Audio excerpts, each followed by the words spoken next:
I think we are ready to go. Now, let me swap it back. Oh no, controller fell. Gonna have to grab it.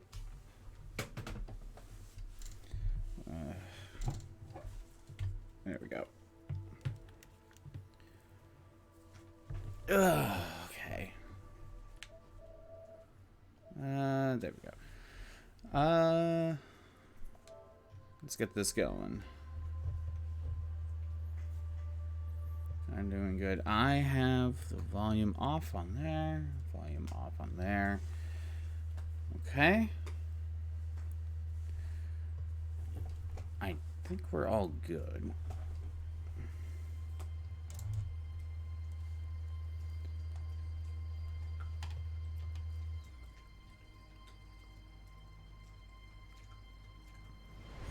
Yeah, audio looks fine on here. And I think I could swap it over.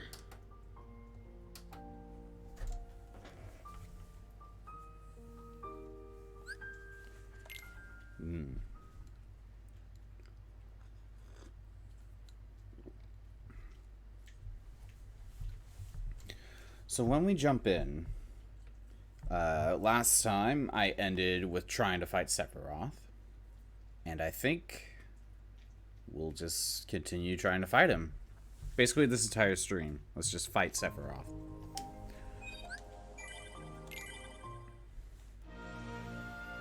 Oh, I think I need to do one other adjustment. Yeah. Okay. Swap back. So, I was trying to look up some information on, like, which route to go with. Maybe we'll stick with the magic. And my reason is... You know what, let's try Lady Luck a little bit more. Although, we're only talking about, like, 3 strength. Let's see if I can get the combos off a little bit more. But I think my reasoning is that I am so weak that no matter what I do strength-wise, I'm basically just going to deal the same amount of damage. Like, I am that under-leveled.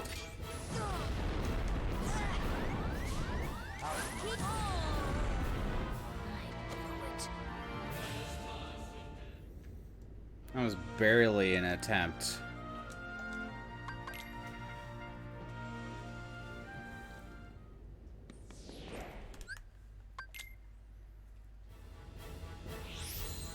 I want to try Lady Luck again and see if I can get the air combos off. Okay. Got it there. Was that...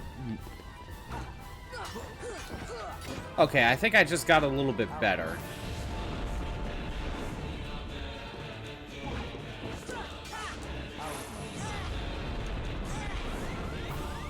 Oh, I lucked out there.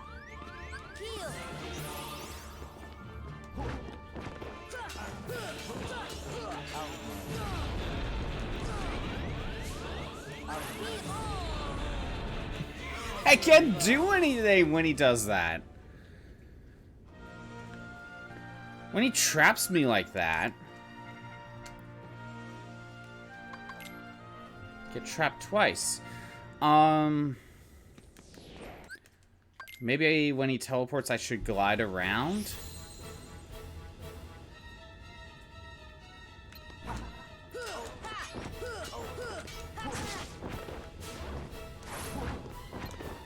Okay.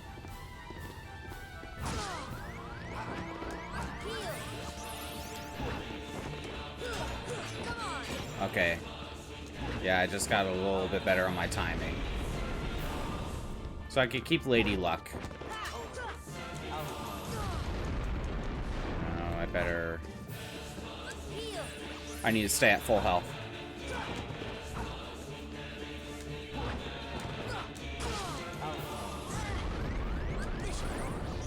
Okay. Oh, I lucked out.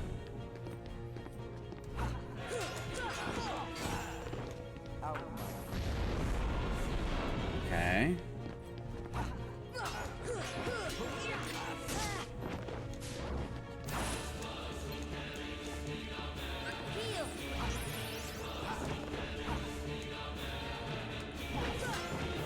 Oh, I don't... That was weird.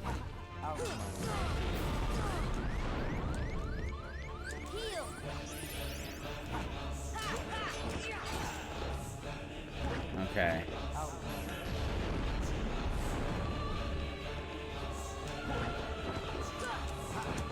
Ooh, nope. Nope. Okay. Not staying in there.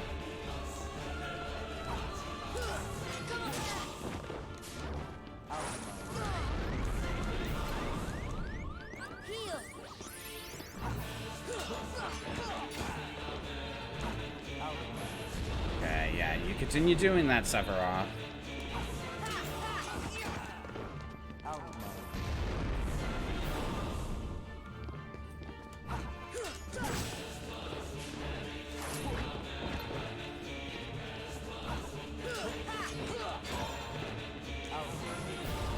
Okay. Again, I kind of have a good idea for phase 1.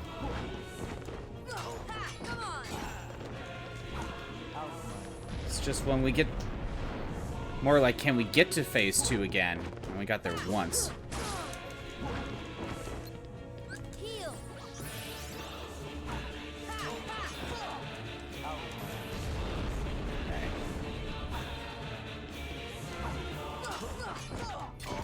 Good. Okay.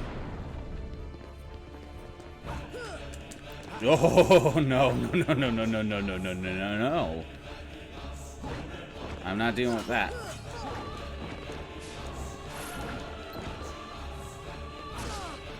Okay, nope.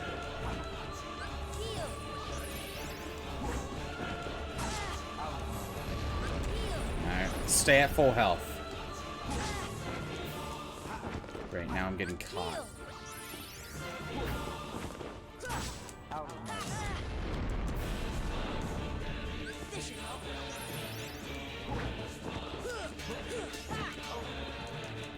I don't think I should do the finishing combo. Phase 2. We're on phase 2. Oh, nope. Nope. Had to use an elixir. If you let Descend Harvest Angel, or Descend Heartless Angel go off, you lose all your MP and you're dropped down to 1 HP. I always heard Sin Harvest Angel. That's always what I heard. But it's Descend Heartless Angel. Okay. So, oh wait. I can always load up my old saves to keep all my elixirs. That's not a big deal.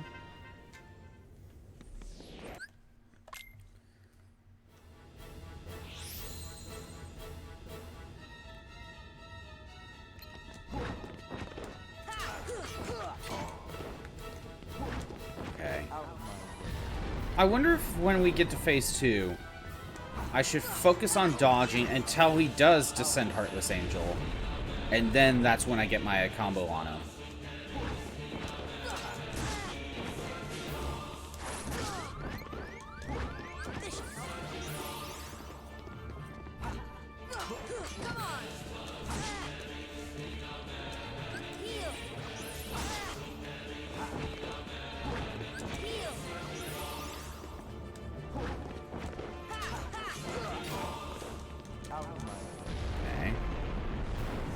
The benefit of having this much MP is when he does get off Descend Heartless Angel. Or Heartless Angel, whatever the move actually is called. I get a bunch of my MP back.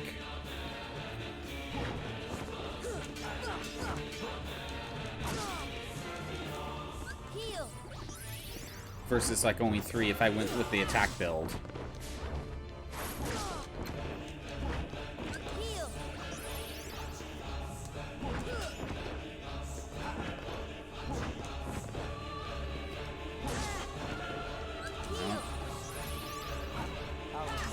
Oh, come on.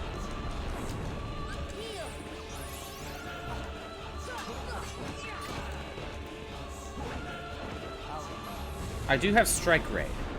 So that is something I could do in phase 2 just to be invincible.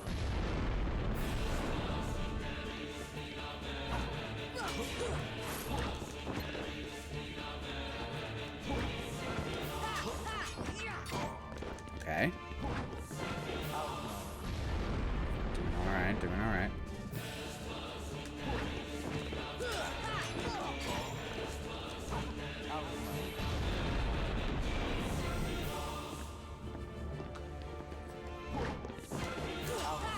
Oh no! I got caught. I am shocked I made it out of there.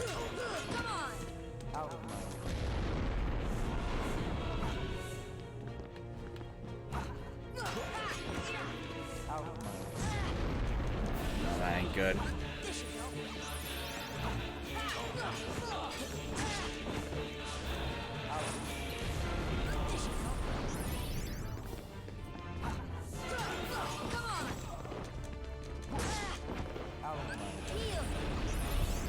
Just keep myself at full health.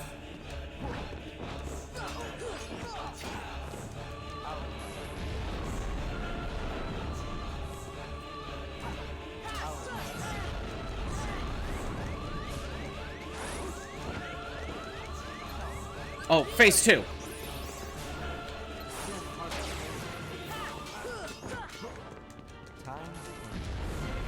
Okay. We're on phase 2.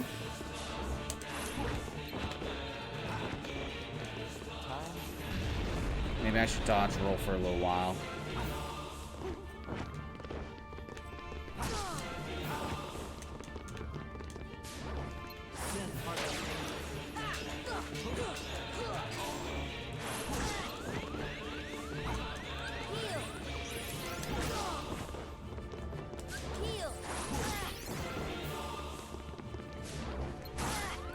Damn.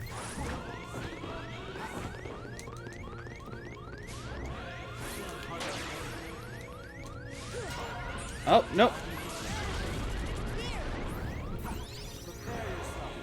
Oh, I haven't seen this! What do I do about that? Strike rate?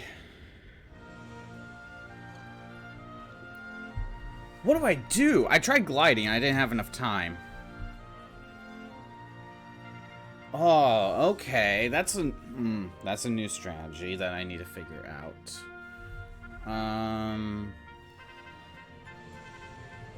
Sorry, this is... No.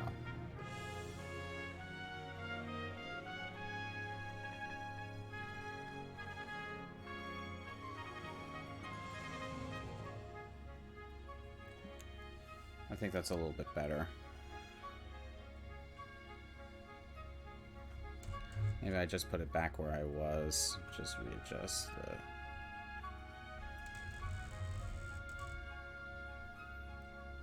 Sorry. Alright. I think that's good. Alright, let's try that again. Oh, wait, I gotta reset my elixirs.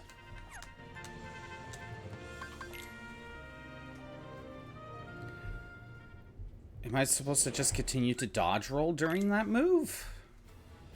I think that's supposed to be like Octoslash or something. Wait, I know that's Cloud's move. Wait, I don't remember. Whatever.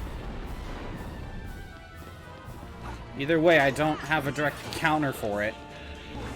Not yet. That's the first time I've seen it so far.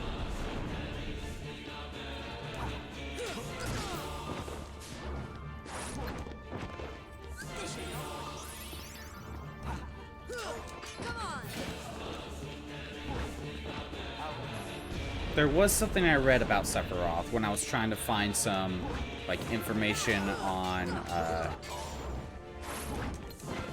I was trying to find some information on, like, stats and stuff and the damage formula. One thing I did find out, I think he teleports every 7 hits.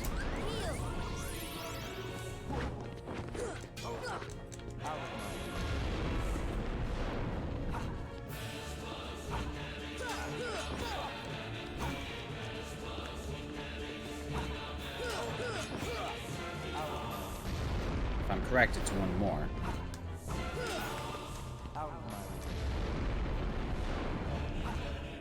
Okay, that didn't take.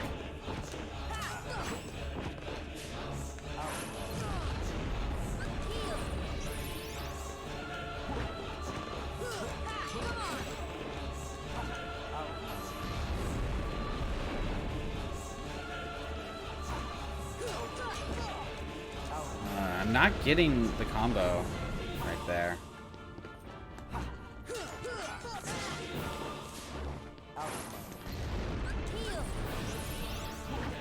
Oh.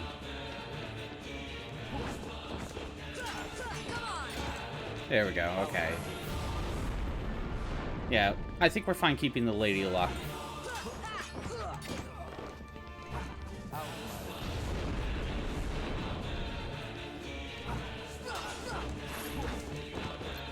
That was close.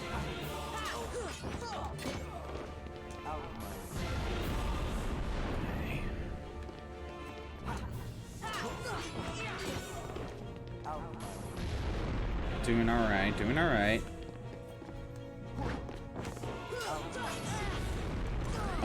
Dang, I got caught, and there it is.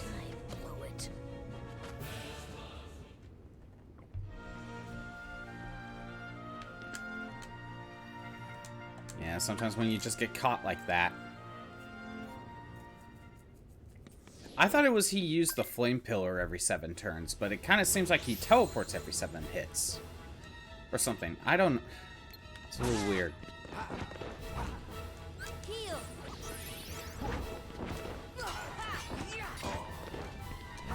Like, I don't fully get it, but there's something about hitting him 7 times, he does something.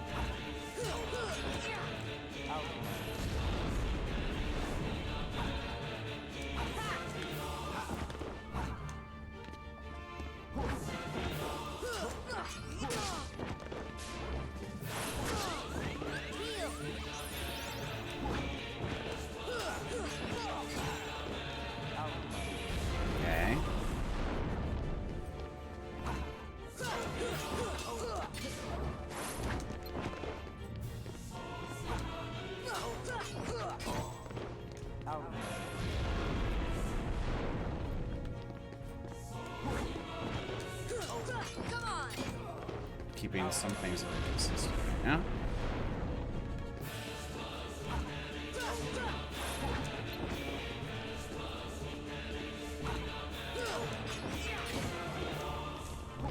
Okay.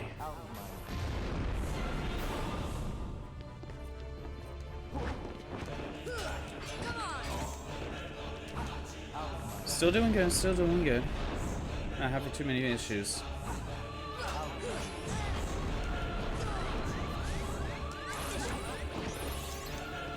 That could have easily gone bad.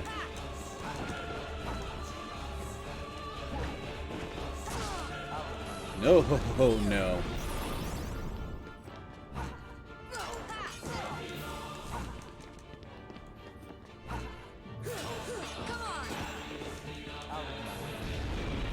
Okay.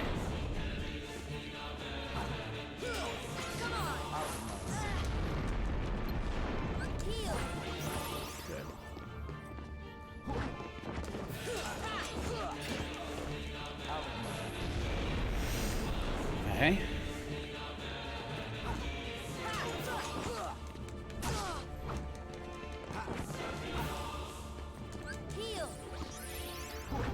You gotta stay at full health.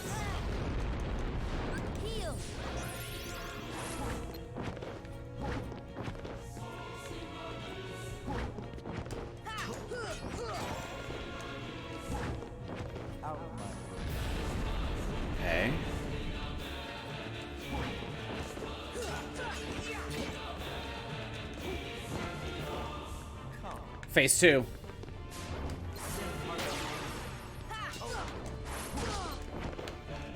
I think he still has the 7-hit thing.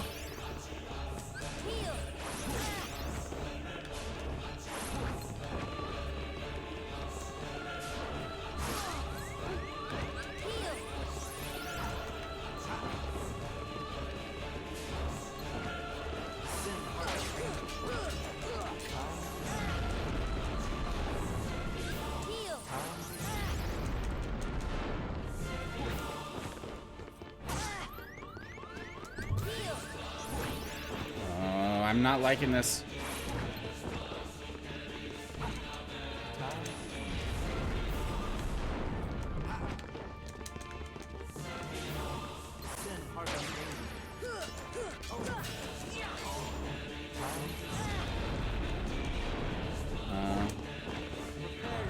Okay. I had enough for strike rate. I was going for it.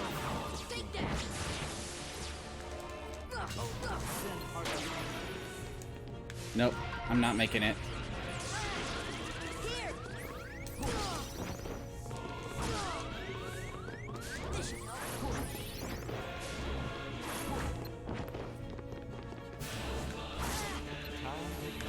So it seems like after every 2 Heartless Angels, he'll use that move.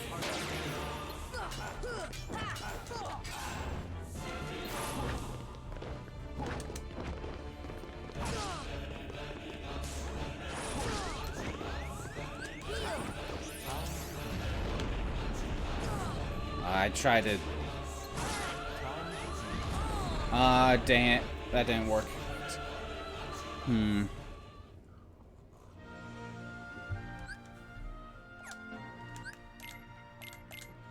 So, for sure, strike rate is a way to, you know, dodge that move. But what happens if I don't have strike rate?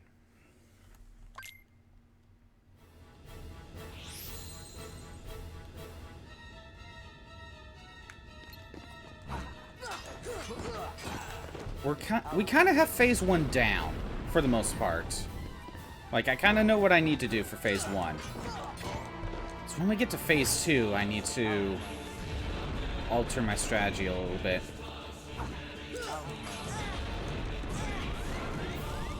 Yeah, okay, that...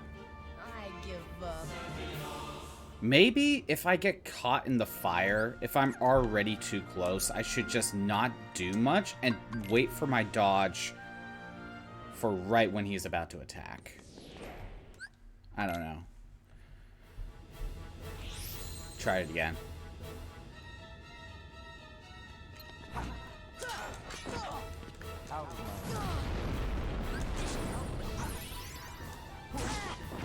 Come on.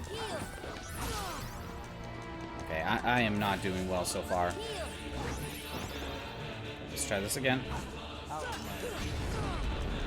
What is this? Can't do anything.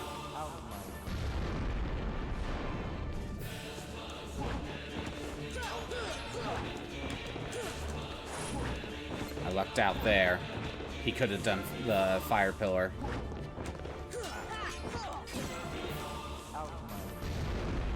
Alright.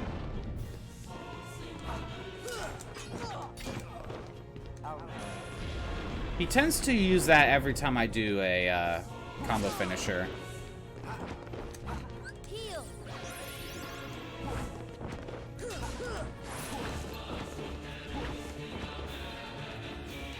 In phase 2, I need to figure out like more opportunities to actually get a combo on him.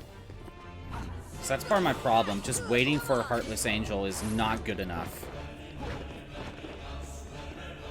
Considering he'll just use that like combo thing.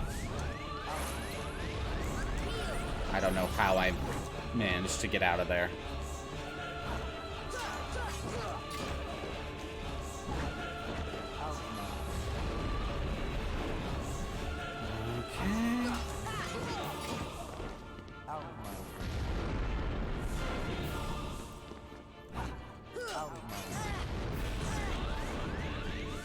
And there it is.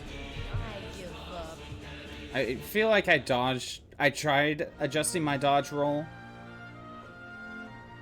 to be for when he attacked, but I dodged too soon. If I waited a little bit longer, I probably could have been able to dodge that attack. Oh.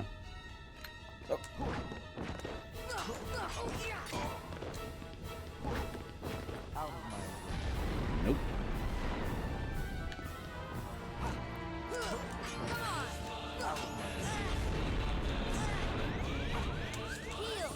Correct. One hit. Or two.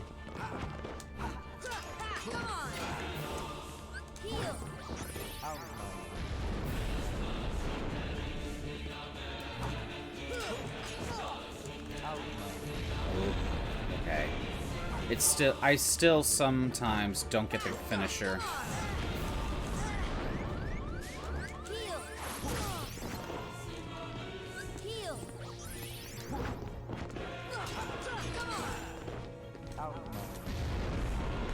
If I can get more consistent with the finisher, but I'm doing way better than when I first fought him yesterday. When I thought I needed to swap keyblades.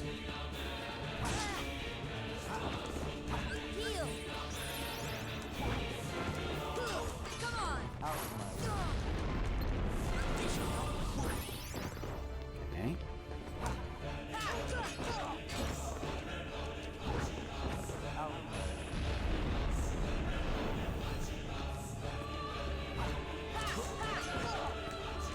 Nope, get out of there.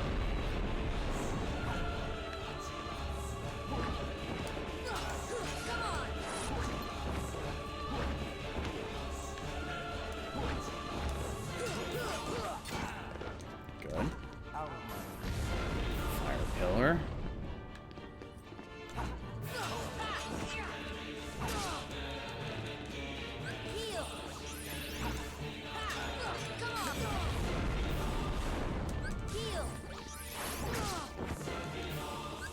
Stay at full.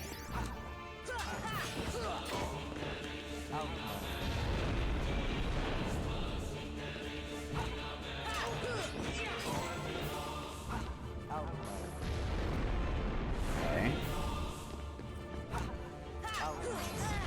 Oh, that's fair. Okay.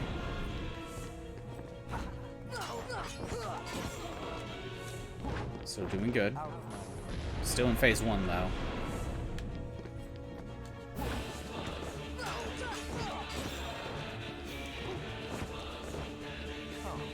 Phase 2.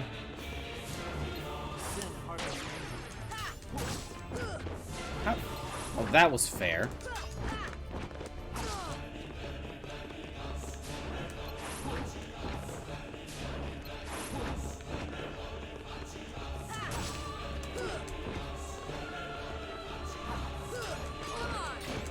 Okay.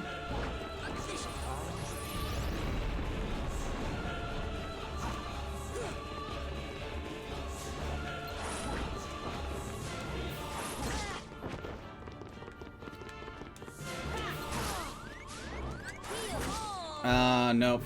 He hit my toe.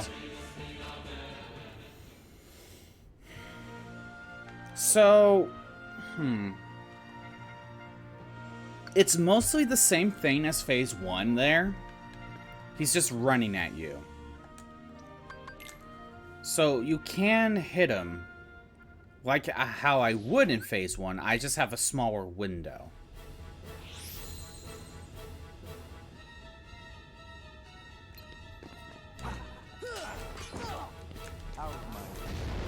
I just have a way smaller window to do it.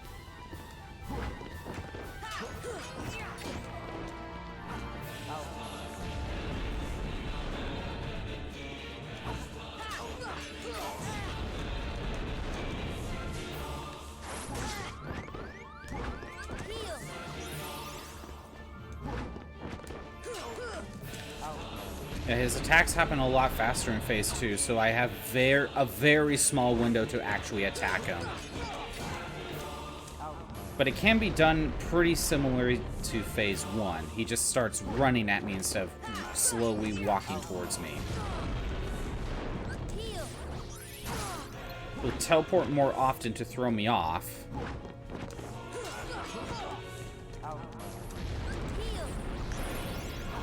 But still very similar. He just adds like 2 new moves.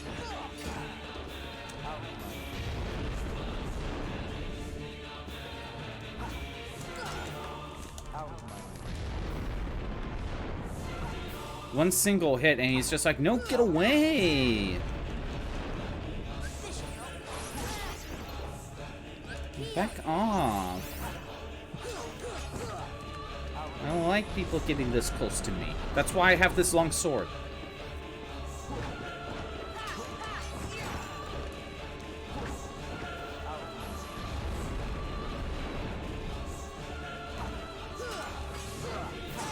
Ah, great.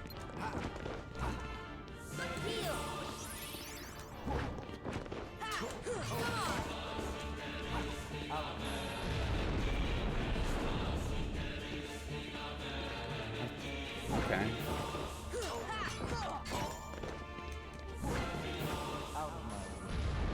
Let's keep going.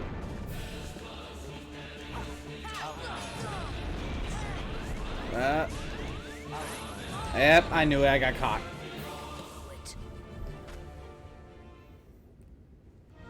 Yeah, we have runs like that. Where I still do pretty good, but when you get caught like that, not much I can really do.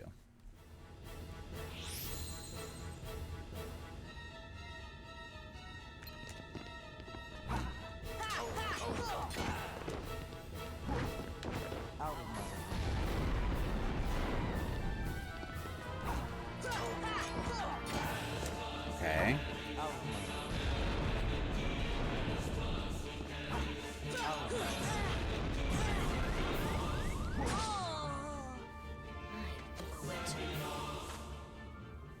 Yeah, I gotta remember to dodge a little later when I get caught like that. Try it again.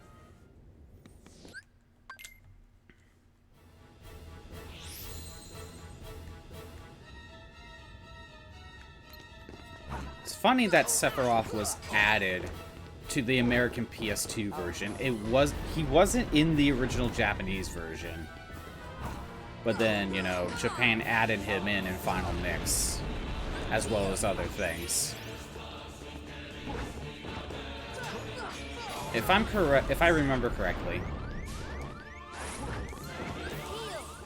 in the original Japanese PS2 version, the super bosses were the Phantom and I think Ice Titan. I think those were the super bosses.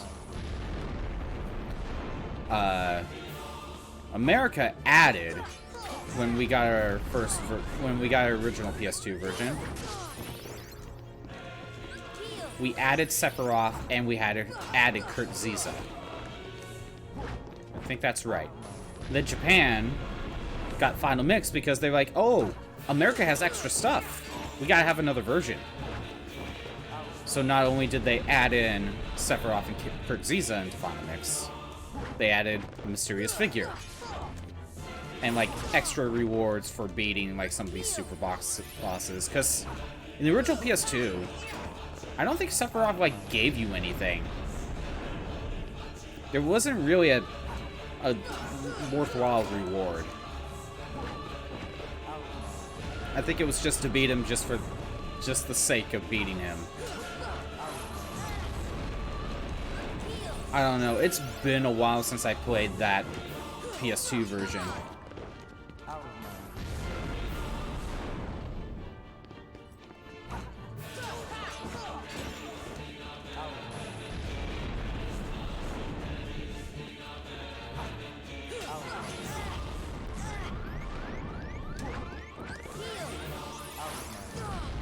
Of course.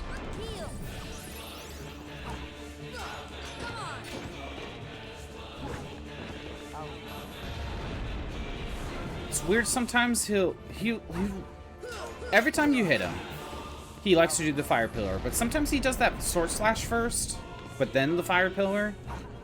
I don't fully understand.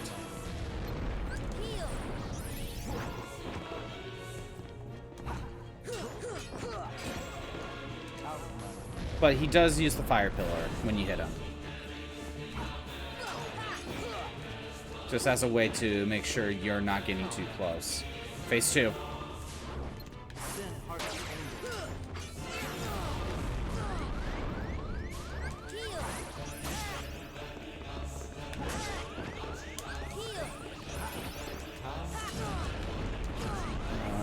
Great.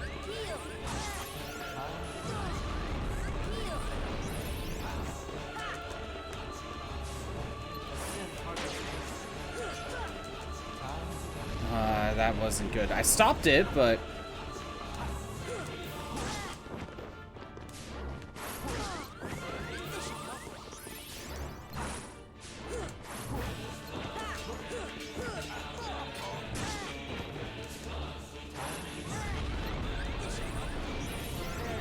Oh, I can't... Okay. I can't do anything. Give up. I tried dodge rolling. It wasn't working.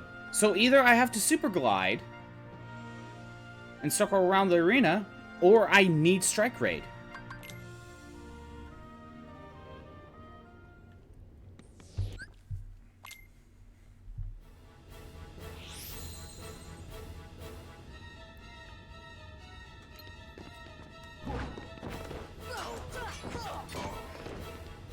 Again, phase 2, like, you saw, like, sometimes I try to go for the attack, but he just dodges way too quick. But I can hit him. If I do, I get him in a combo. He only sometimes has super armor.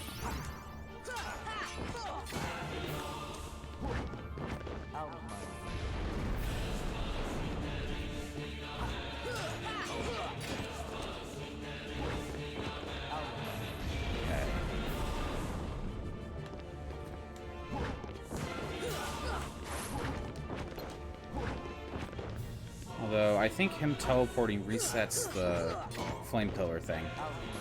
Although, he could still use the flame pillar when he teleports. Flame pillar? Yeah.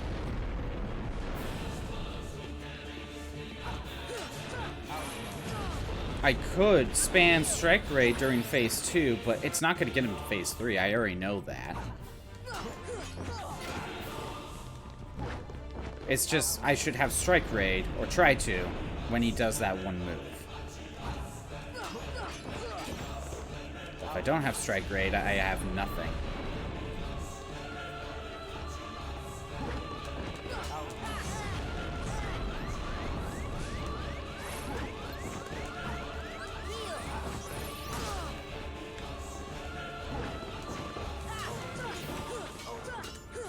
And... okay, I somehow made it out. I do not know how. But I somehow survived that.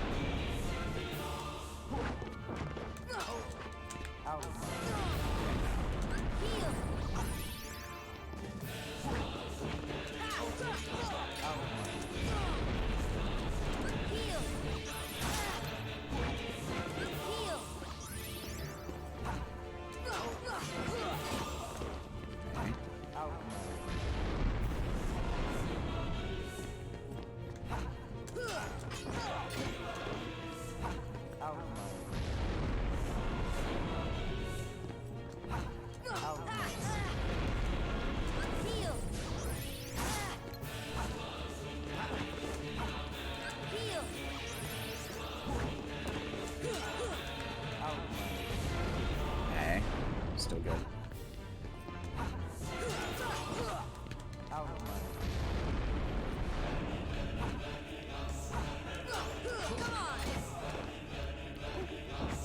Nope. Phase 2. Oh yeah, because that's fair.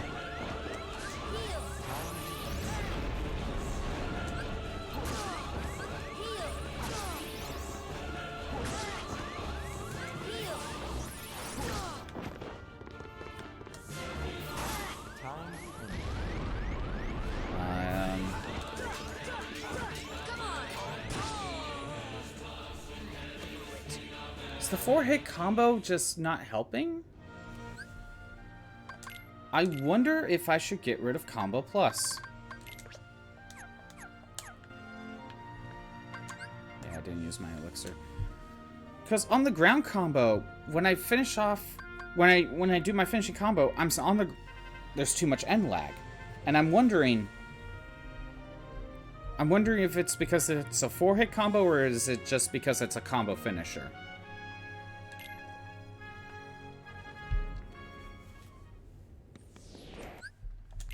We'll try it with the 3-hit combo.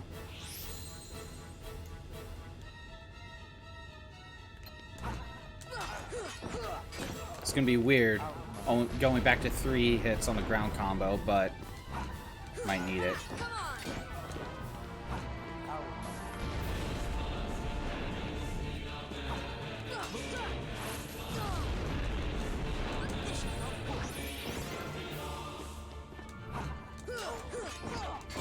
Okay. I'm still gonna try air combos.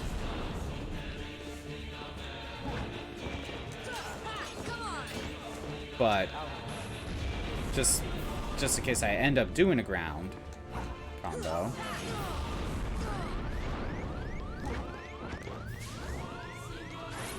Yeah, I tried. If I waited my dodge, I probably could have done it. I probably could have dodged it.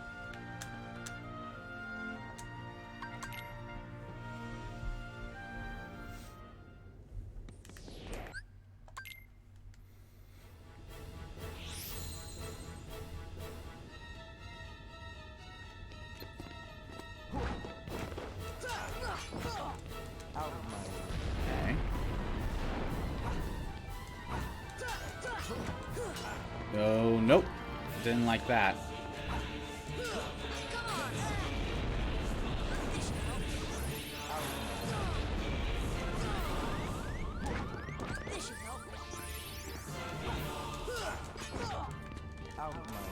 Okay.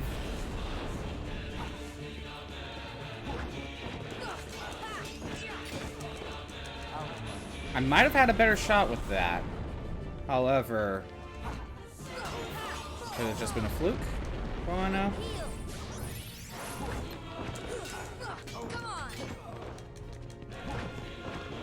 That worked out. I think I'm better off with the 3-hit combo.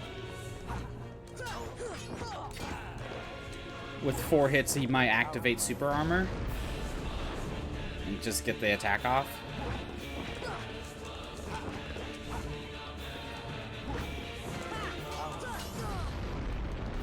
But he does that at 7 hits anyway.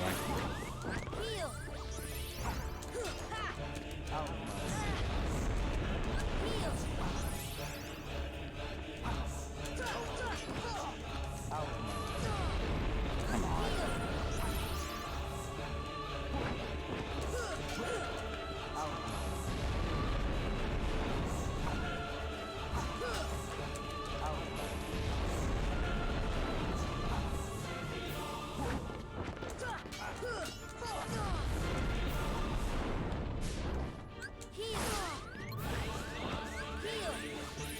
Whatever.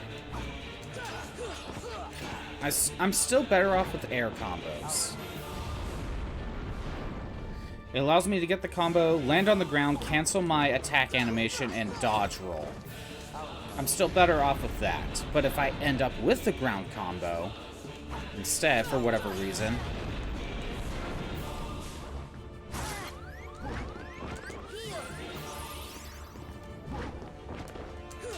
I might be able to get out of it.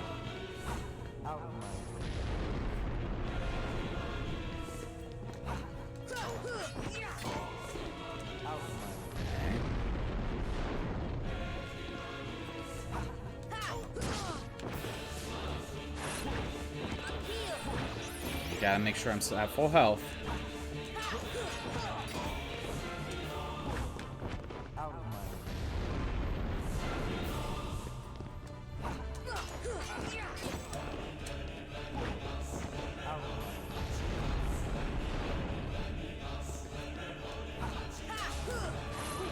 Oh. Phase 2.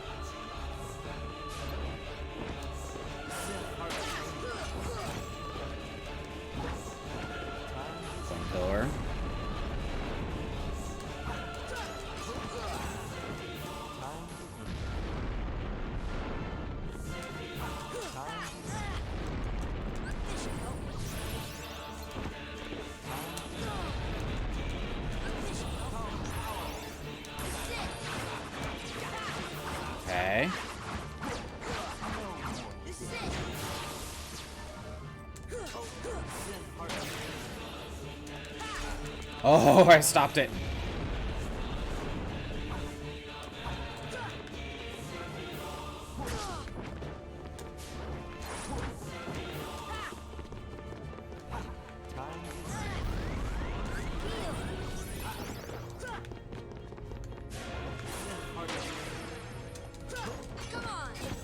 Okay. I can heal, but no strike raid.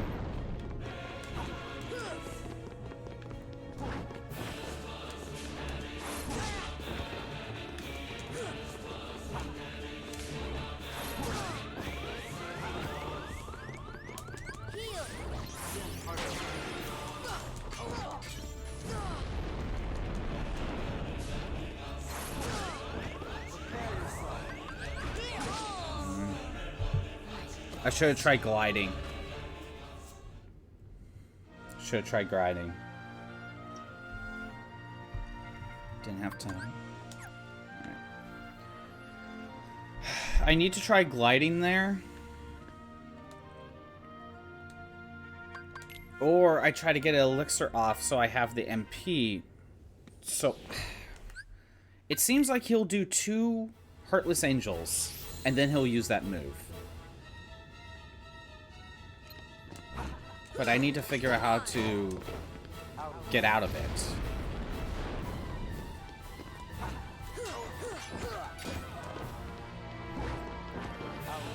Obviously, I think I just need to be able to dodge his attacks more in Phase 2, so I don't have to heal as much. That will help.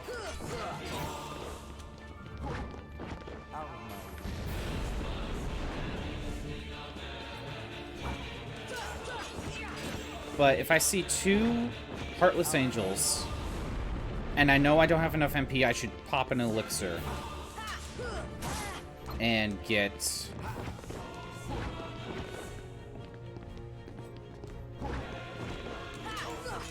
and be able to get strike rate go.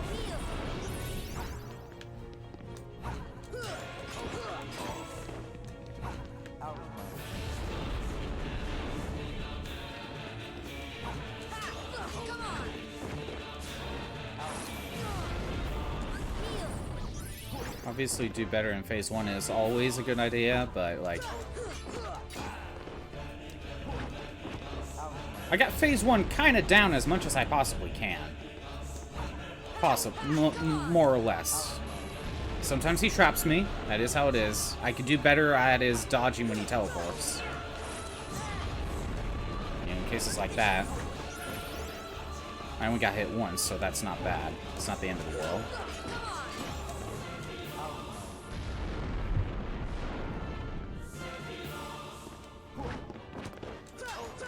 It's in Phase 2, I have to be able to hit him. You have a smaller window of opportunity.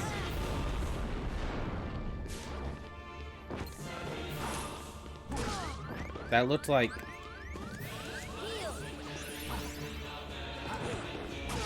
Okay, hold on.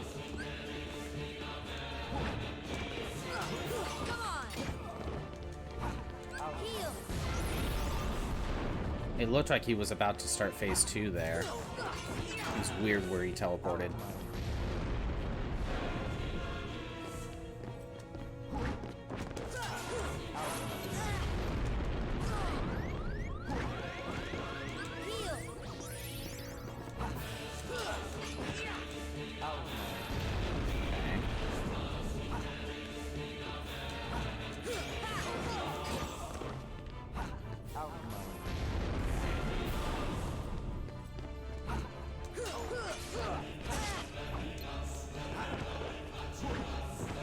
Nope.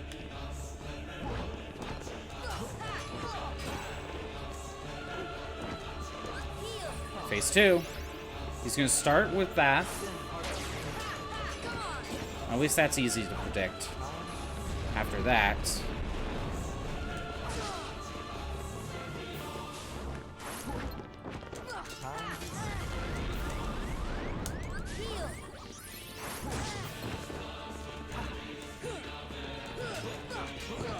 I lucked out there. He got trapped in a corner.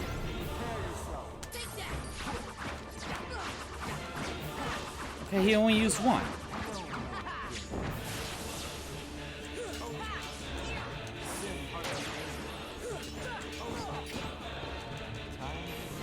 Okay.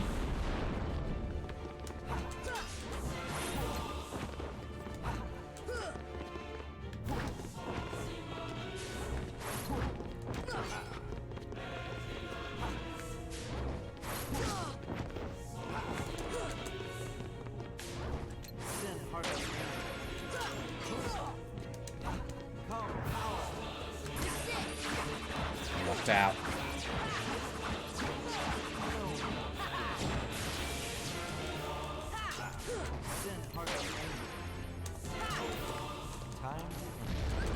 Okay. Doing okay.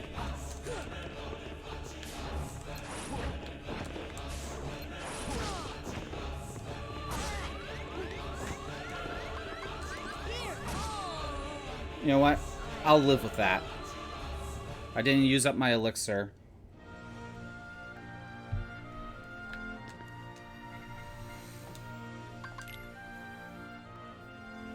I did not use up the elixir.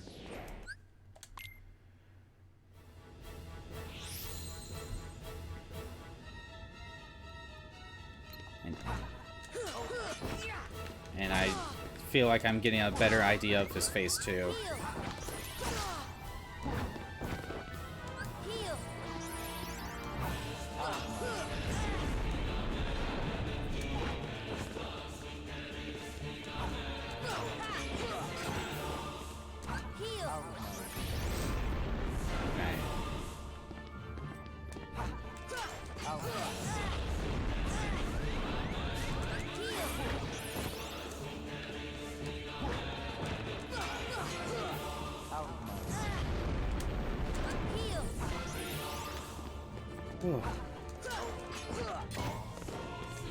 Now I also need to figure out how to deal with phase 3. We'll worry about that when I can get past phase 2. Nope, nope, get out of there.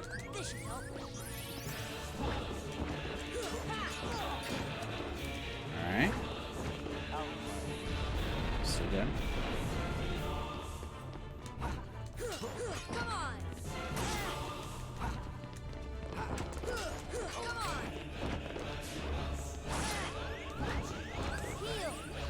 Left out there. Okay.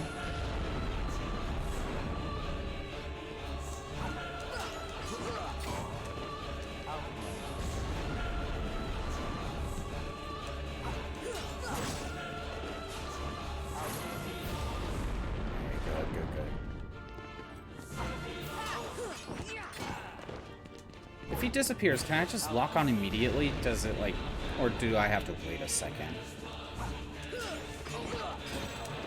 Don't remember. I haven't really just consciously kept an eye on it.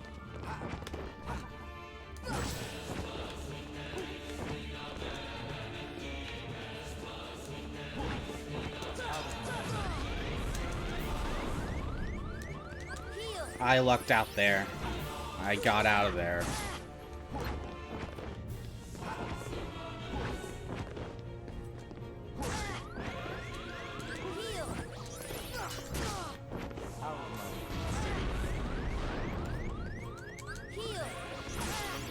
Fine, we'll live with it.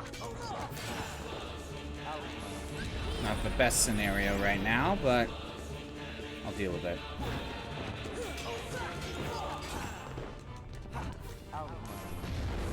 Alright.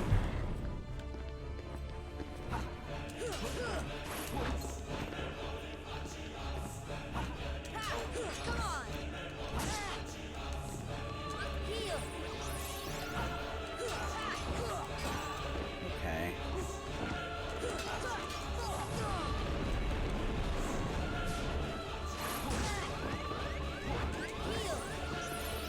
Oh, wait. We're on phase 2 now. Liking this.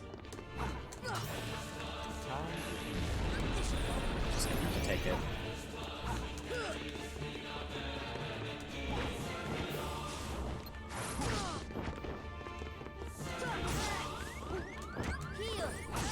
Nope, I am not liking this scenario. He's gonna use that Octoslash move. Glide, glide, glide, glide! It was working. It was working, but I think I hit the wall. So if I catch it, I can glide around and dodge it.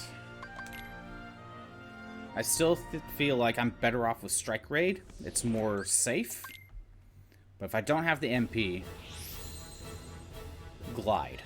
And just don't bump into a wall. Okay.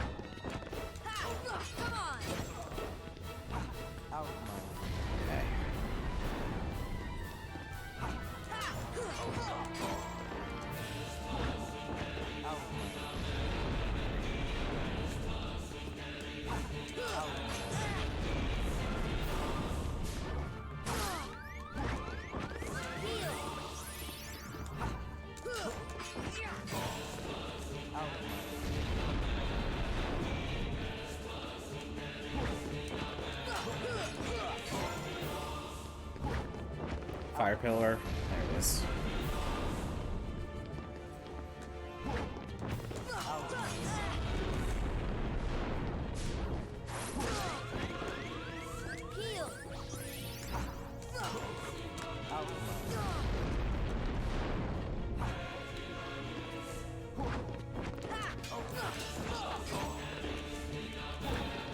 Yeah, I'll heal. Keep topped off.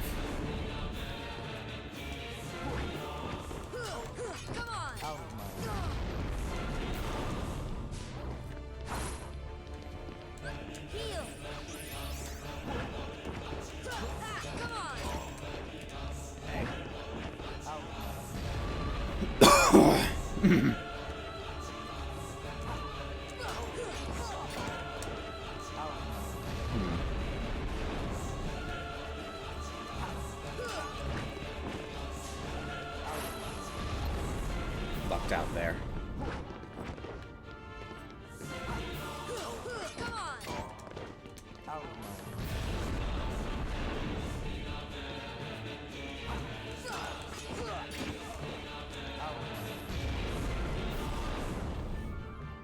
Hey Caleb, how's it going? Oh, okay. So just whenever I'm done, pretty much. Okay. I'm right now got a idea on Sephiroth.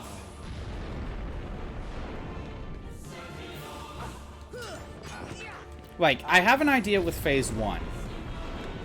And I could not, like, 90% of the time get to Phase 2.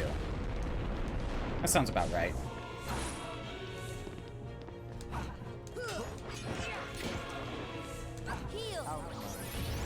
But when we get to Phase 2, we have troubles. We have trouble.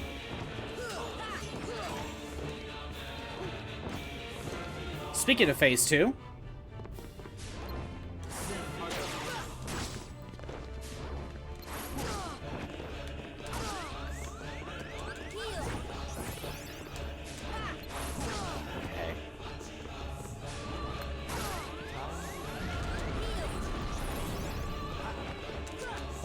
Damn.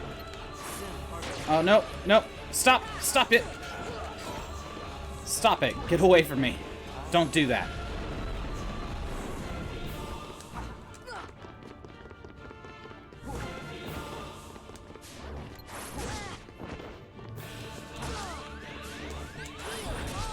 Nope. Got caught.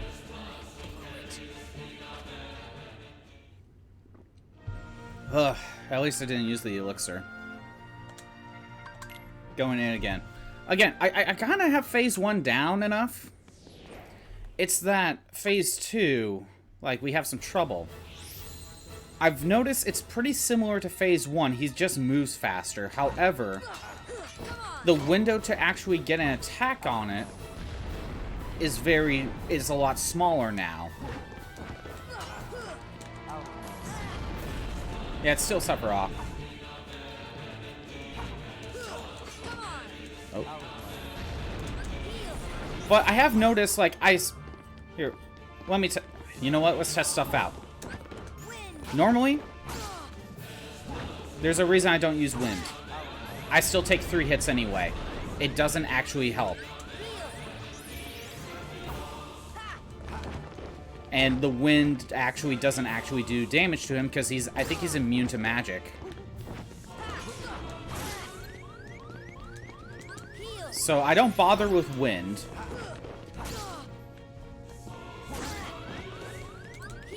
This is not a good run. I might just take the L, but...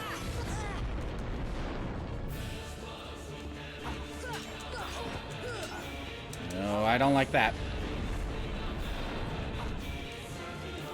Yeah, Super Boss's bypass protects. Yeah. But it's mostly because Luffy I'm level 1. So I don't have the health, or the attack, or the defense to really do much with it. I remember using wind all the time against Sephiroth on a normal playthrough, so I think wind does benefit with defense, just not when you're level 1. Mm-hmm.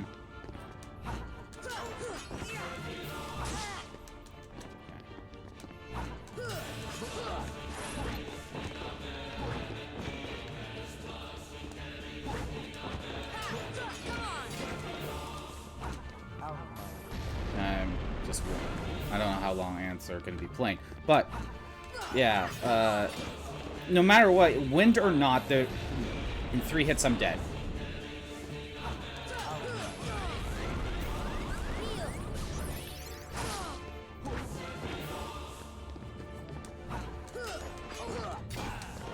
Okay.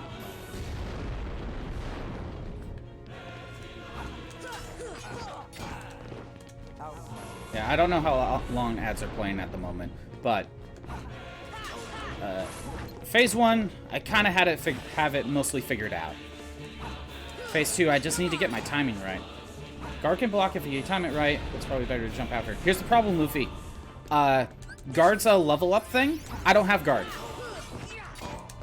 I would be using guard a lot more if I had it. The only thing I can do is parry.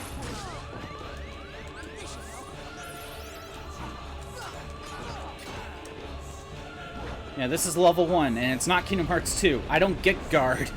Or scan. FF9? Yeah, I love FF9. It's like in my top 2. And I played every mainline FF game other than 11 and 14. Well, I guess technically 16. I don't have a PS5.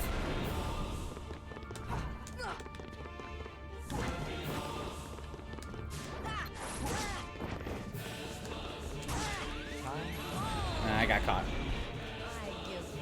I like FF9. It is my like top 2 of Final Fantasy games. If it's not 9, it's 6. Like, those 2 are my top 2.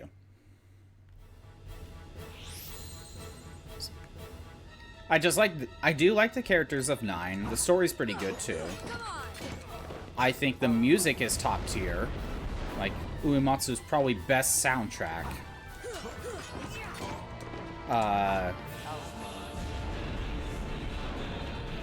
Gameplay, like... Now, granted, you can make the argument that, like, there's not much customization in terms of, like, Zidon's the thief, and he's never going to change from that. There's no job class system. And you can make the argument on, like, to get skills from weapon points and stuff. But, like, I still love FF9. You can get past Nova Dragon. Go into Memoria. Really? That's endgame. Oh, right at the final boss.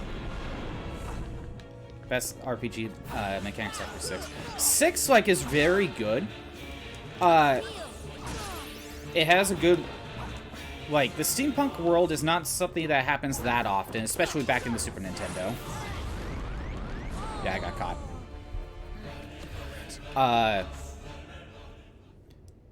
Yeah, steampunk wasn't really much of a thing back in the Super Nintendo days, so that was like a fresh idea. The villain actually won and got what he wanted.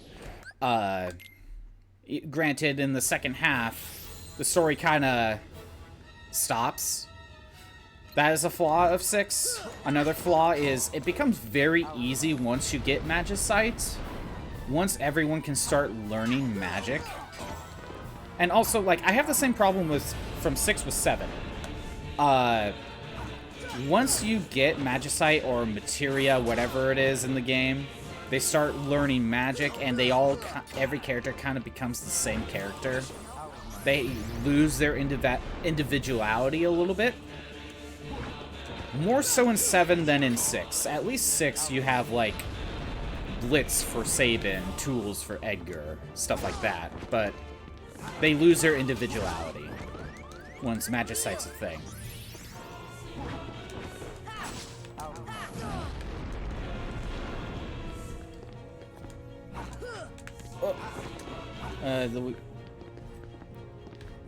So when I first played 8, I liked the idea of the junction system. Like, it's such a different idea that I wouldn't mind them trying it again, except, you know, fix the problems of the junction system. Like, the fact that you can't even use items without the right junction is stupid. Like, literally everything but a basic attack is tied to the junction system.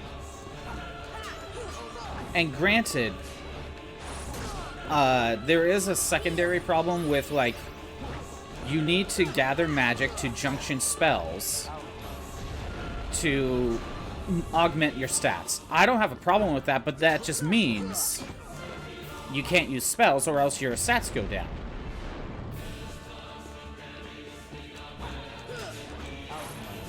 However, one thing I usually make the argument of with 8, if you need to use, like, an elemental spell, like, say, fire, for example, but fire's for your attack, but the game doesn't want you to use spells because it will lower your attack, my argument is use your summon. Use your summon if you need, like, an elemental attack. It usually does the job. You know what's different? Yeah, you need 20 uses, but then you have to refill it too.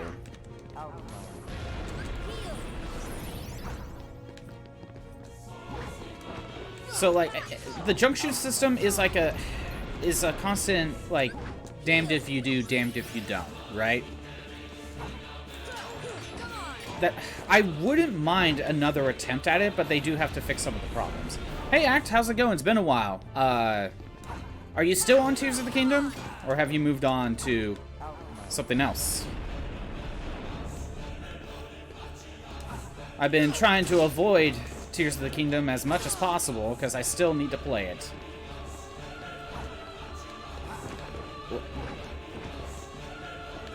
Yeah, Luffy, once I realized about the whole spell thing, if you really need, like, a fire spell, just summon Ifrit. Like, it gets the job done, it does the same thing. Like, that's my argument on, like, you can't use spells. Yeah, that is my argument. You did it a couple of weeks ago. I'm planning to play it when I get the game, Act. I still don't have it. And when I do get the game, I don't think I'm streaming it.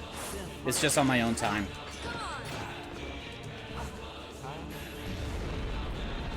Ooh. Oh, you beat it a couple weeks ago. Nice. Again, I wasn't really watching.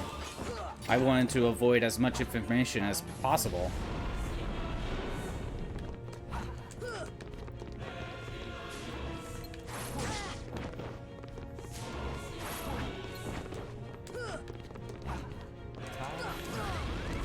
And I got caught. Yeah, you only need a few spells to use in 8. You don't need much once you find out the broken strats. Oh yeah, Act, it's been a while, so here's what you miss. I am able to fight the final boss, but I got 3 super bosses I need to beat first. And Sephiroth is one of them.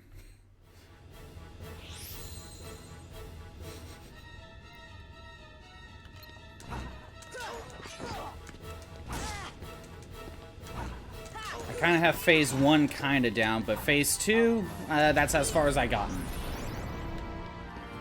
FF6 levels, I don't have a problem with. Like, I don't notice, like, oh, I'm taking a long time to get a level.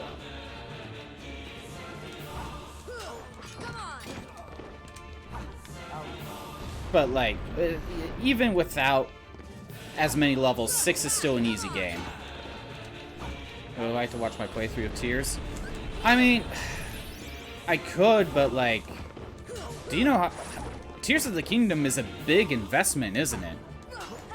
I feel like there's, like, some games that the first playthrough, I just kind of want to take my time and just enjoy it on my own. I'll probably still stream it at some point, but, like, I don't know if I'll stream a first playthrough. So only, like, 2 times the FF9 for solid thievery. Yeah, with FF9, like, for a normal battle, have Zidane, like, get 1 successful steal per battle, and you're good. And then in boss fights, steal everything you possibly can.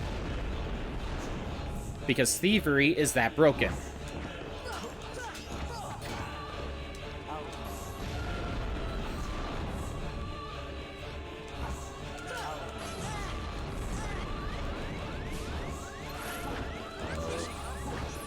You just went... Yeah, I know. Thievery is that good of a spell. Or a skill. Whatever it is.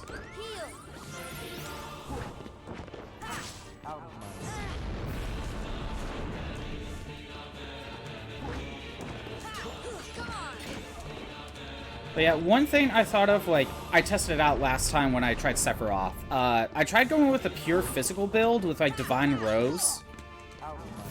I would have 3 MP... And I still, like, can get enough damage to get, like, a heal in when I need it. Usually. So, like...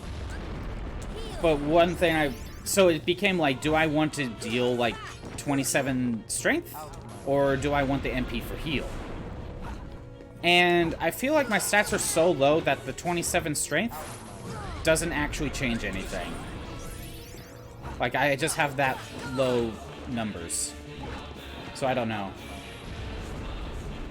You know, like, I never really get to use Freya later on in the game. Because Freya, like, she is gone for a good chunk of the game. And by the time you get her back, she is way under-leveled. And also, every time I did play 9... I never grinded dragons for her to really utilize Dragon's Crest.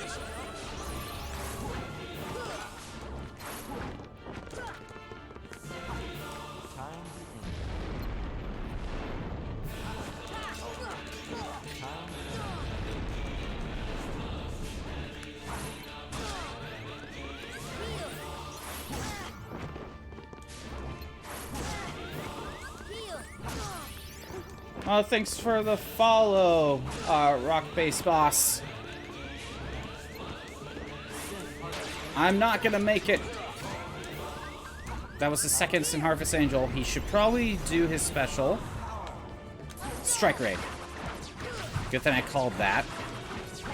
Use Oathkeeper for Sephiroth. Damage, MP. I don't remember... I don't remember Keyblades having abilities like that in Kingdom Hearts 1. I mean, I could double check.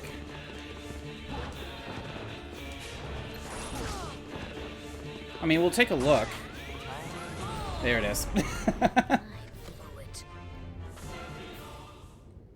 Very small. Here, okay, you said Oathkeeper, right? Oathkeeper. Let's take a look. It's not like I need the extra 2 MP. Raises MP by...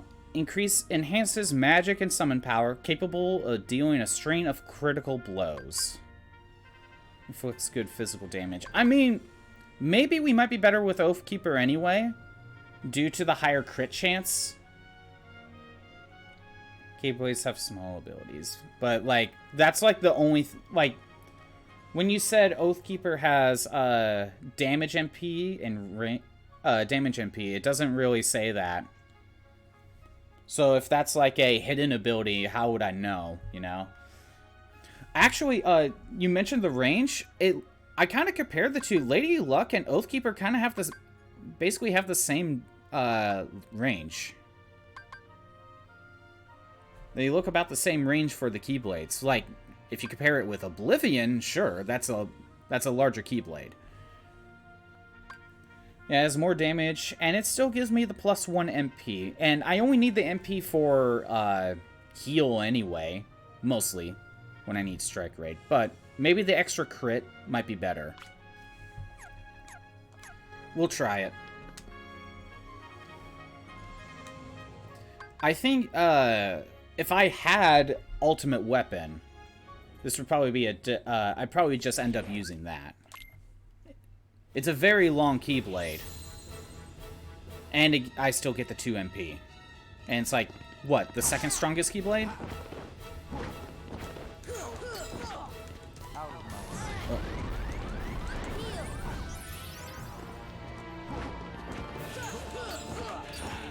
Yeah, I'm pretty sure Keyblades having, like, the actual abilities was a Kingdom Hearts 2 thing. It mostly just affects, like, crits, or boost or decrease to MP. In one, anyway. I'm not doing that good. Ultimate has the highest strength. No, I thought Fenrir technically has the highest strength. Which you get from Sephiroth, so it won't matter anyway, but... And I know Diamond Dust has the most MP boost you can get. But I also don't have Diamond Dust.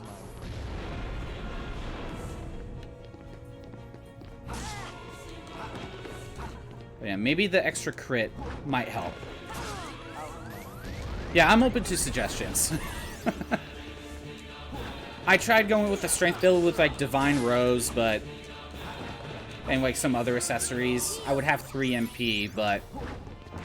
Like... I don't think the extra strength actually matters.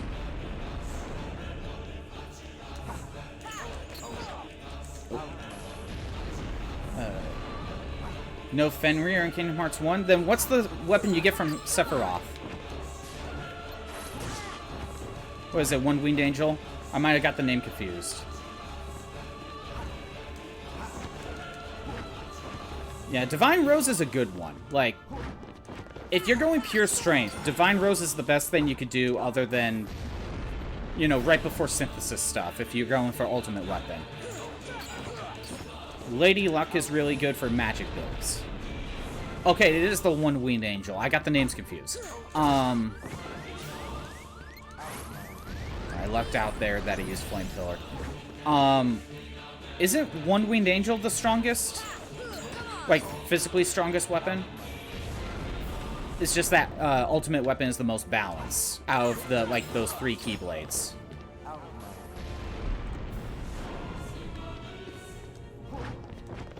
When it comes to synthesis, I am like 1 synthesis recipe away from being able to start working on the last 3 like weapons for Donald, Goofy, and me. But it requires the Stealth Soldier, the Jet Balloon, and the Neo Shadows, plus as well as Orichalcums and I think Dark Matter? And I'm having trouble with the Jet Balloon. Oh, it's One Winged Angel has the crit chance, which makes it stronger. Okay. The high crit. Oh, okay, I see. Basically, you're just banking on crit chance. Okay.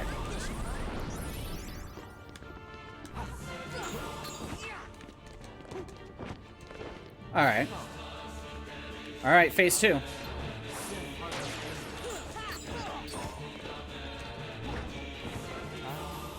need to learn this.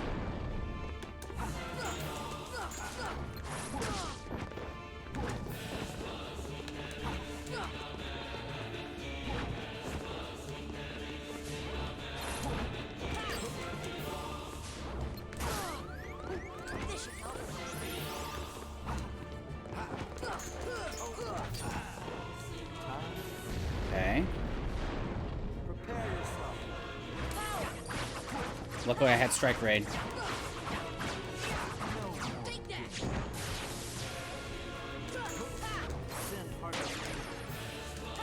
Oh, no! I just realized I didn't fill up my other elixir, apparently. Well, I only have one more.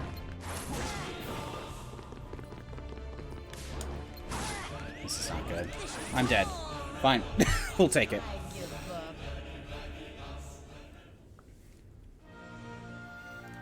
Right. Yeah, so there is a trade-off with Ultimate Weapon and One-Winged Angel. That's why I thought One-Winged Angel was, like, the best physical weapon, but, like, you have to bank on crits. So, there, yeah, that trade-off. But, yeah, I don't fully know how the damage formula completely works, especially since we're on level 1. But when I tried the strength build, well, it's hard to tell since I don't have scan, but I don't think having the extra strength really makes a difference because I'm that low. Because I think it just involves, like, Sephiroth has, like, apparently, like, 50 defense or something. Couldn't, like, find a definitive answer. And if you're under the defense, you deal something, but, you know, you won't deal more unless you could get past it. From what I understand, anyway. Sometimes information like that is like, I would like to know, but I can never find it anywhere.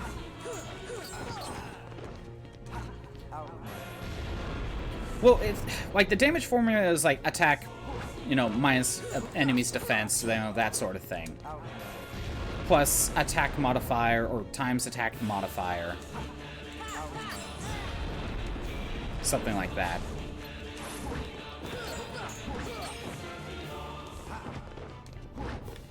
But the problem is I couldn't find Sephiroth's stats.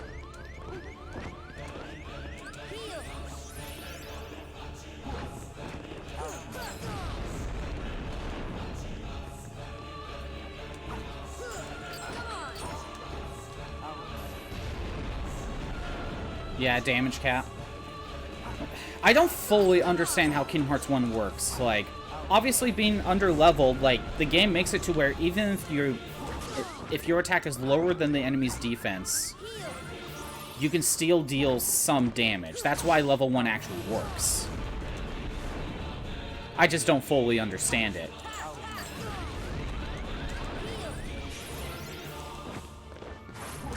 Okay, that looked like he was gonna go into phase 2. That was weird.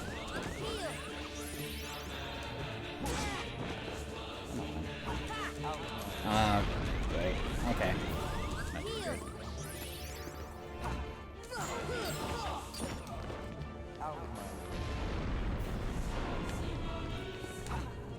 I don't know if you have done a level 1 playthrough yourself, but, like, it definitely makes you have to look at the game a lot differently. For every super boss. Oh, you're actually doing a level 1 yourself? May I ask how far are you? And again, I could go fight Ansem, but I feel like I'm saving Ansem for the very last thing I do. Oh, you're at final rest. Wait, so did you beat the gauntlet, or are you at the gauntlet? Oh, yeah. It took me a while to beat that, too. Like, when I failed, I started doing synthesis stuff, and then occasionally try again. I only, just like a couple streams ago, managed to beat the gauntlet.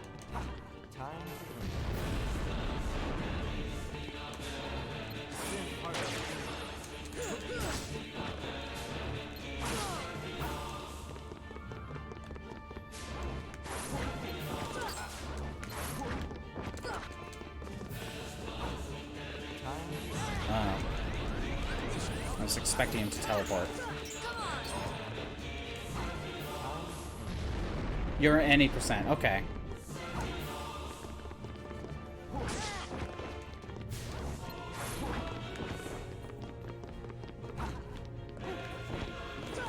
I just feel like I have to try the super bosses.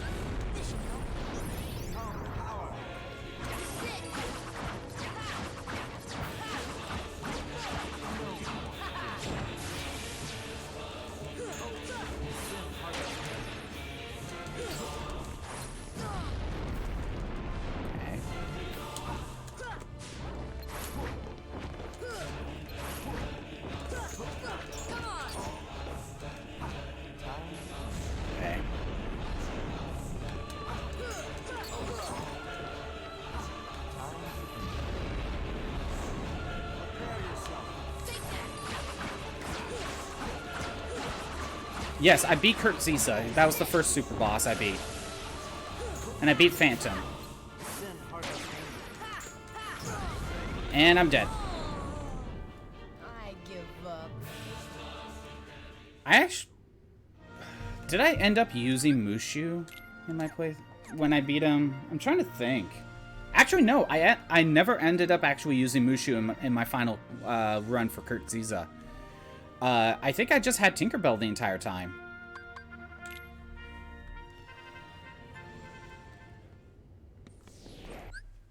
I managed to dodge like his spinning blade move and was able to keep Tinkerbell.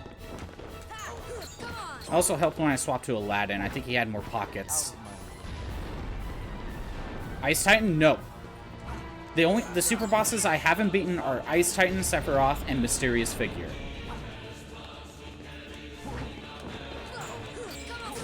I tried Ice Titan, though. I feel like I have a better idea on Sephiroth than Ice Titan. The fact that I don't have guard makes Ice Titan a lot harder.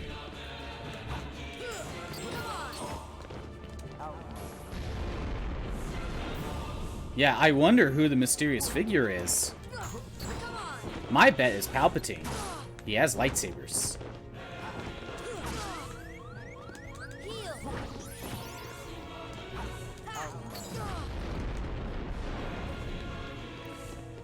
What if that's the twist?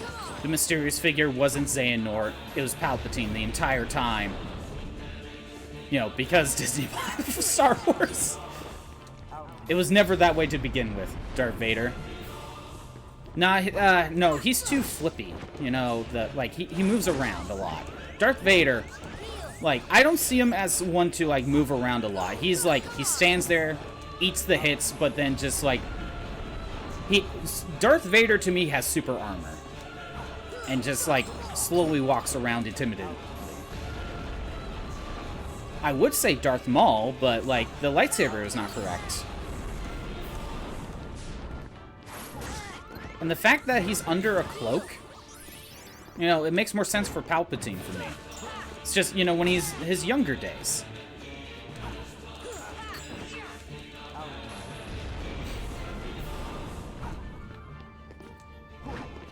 And we only get that plot twist because Disney bought Star Wars. He changed his name to Xehanort. I don't know if I like this twist. It feels retconned and forced. But you know what? That's Kingdom Hearts in a nutshell, isn't it?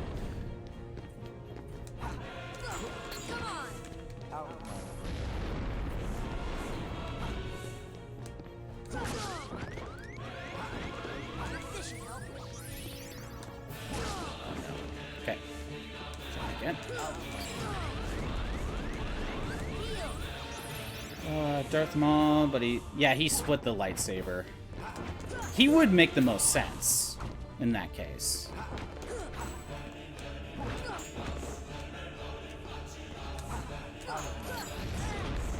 I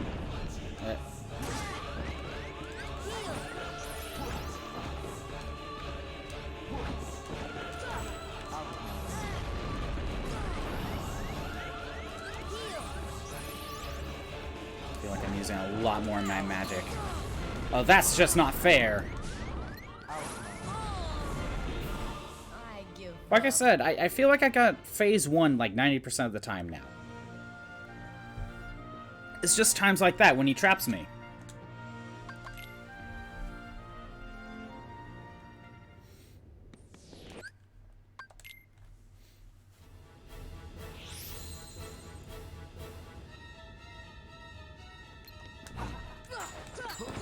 Phase 1, yeah, Phase 1 isn't that bad. It takes a little bit to, like, get used to, but just jump to the right of him to dodge his sword. Once you get a combo, he'll do a flame pillar. Every 7-ish hits, he'll teleport and do something. Dodge. I tried dodge rolling that crazy dance fan in Phase 2. It wasn't really working. I think I got more success out of glide. But then I hit the wall, and then I got hit.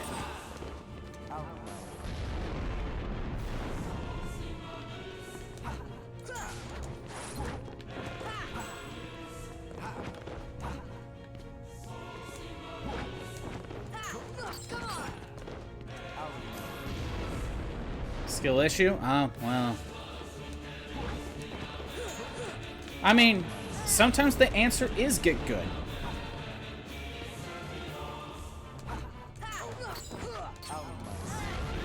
Nah, that's fine.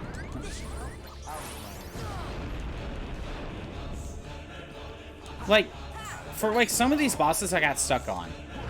Sometimes it was just like, maybe I can build some accessories in the synthesis to get more magic, and that will help me.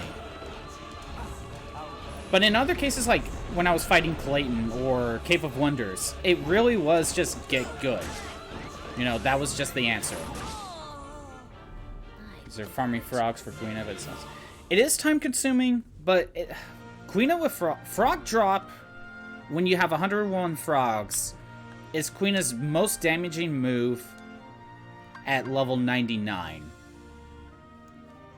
If that makes sense. If you catch frogs as you get them, and you also gotta make sure to leave a male and female frog there so they can more likely to breed. I just say catch frogs as like when you get to a marsh. You know, try to build up frog drop, because frog drop is good, but you have to build it up. And also you get that super boss with Kale, I think.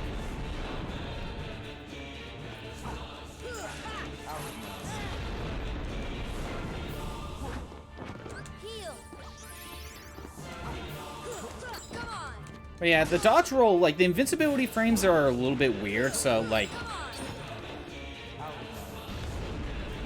it's right in the middle of it, like, when you're at the end of the dodge roll.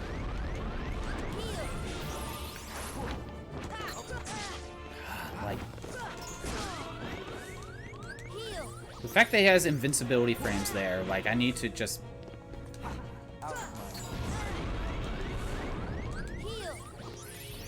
Jump to the right.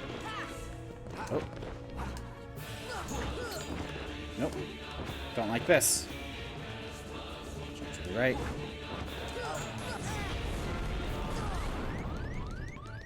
Chocobo, yeah. Chocobo Hot and Cold, while not a bad minigame, it just sometimes it just takes a while to find the chocograph pieces. It gets a little bit ridiculous on the, I guess the drop rate. I don't know. Like sometimes you're just doing Chocobo Hot and Cold for an unreasonable amount of time.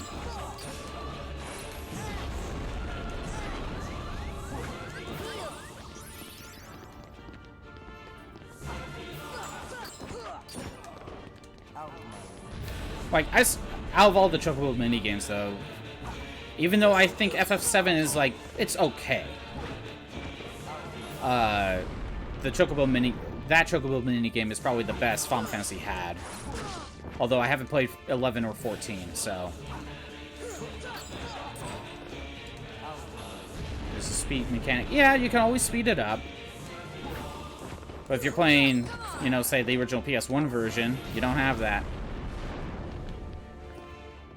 I like the FF7 Chocobo stuff. I give up.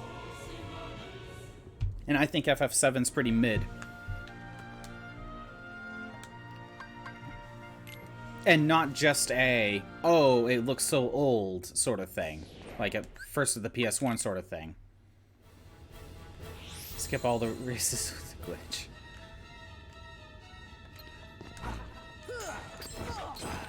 And the fact that, like, you technically don't have to do it, too. But there are good rewards for doing it, so... I'm just trying to think of, like, all the other Chocobo minigames and, like, other Final Fantasy stuff, and I think I prefer 7s. And the Chocobo breeding isn't that bad. Like, it's not that time-consuming. You only need to, like, give them just, like, I don't know, 13 greens to get all the stats you need to build for gold. Okay, I should also say I haven't played the remake. That is also a factor for my opinion on 7. I do not have a PS5. And I want... Okay, so when 7 first came out, I didn't buy it right away because I'm thinking to myself, I wanted to know how they were going to actually handle the rest of the series. Like, is there a save transfer thing? If so, should I just wait for a PS5 copy? Because we knew, like, the rest of them were going to be on the later gen, so I wanted to wait and hold off. I'm actually glad I did. Because then the Integrate... What was it? Integrate? The one with the Yuffie side story thing is only on Steam and PS5, not on PS4. If I'm remembering correctly. I could play on Steam, but I don't really play games on my computer that often. Really, when I stream is most of the time when I play. So, like, I'd probably play it more if I had a PS5, but I don't have one, so that's why I haven't really played FF7 Remake yet. Dang it. No transfer, it's level 7 each port. Yeah, but we didn't know that when the remake was first coming out. I wanted to wait and hear how they were going to actually do things.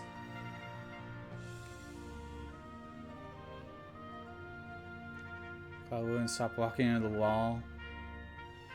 And how'd he get stuck in the wall? How'd that happen? It's being 3 parts of...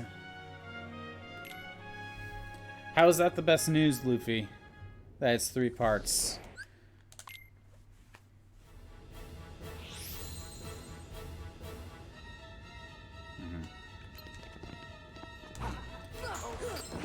But it's like, it's very hard for me to say that the remake just replaces 7, because it looks like it's kind of doing its own thing story-wise. It's like FF7 adjacent, if that makes sense. So there's still kind of value in playing the original story of 7.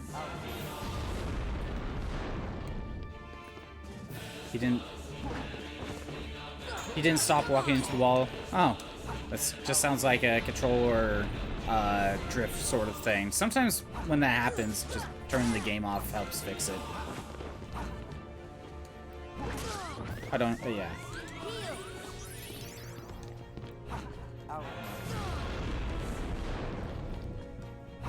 It's...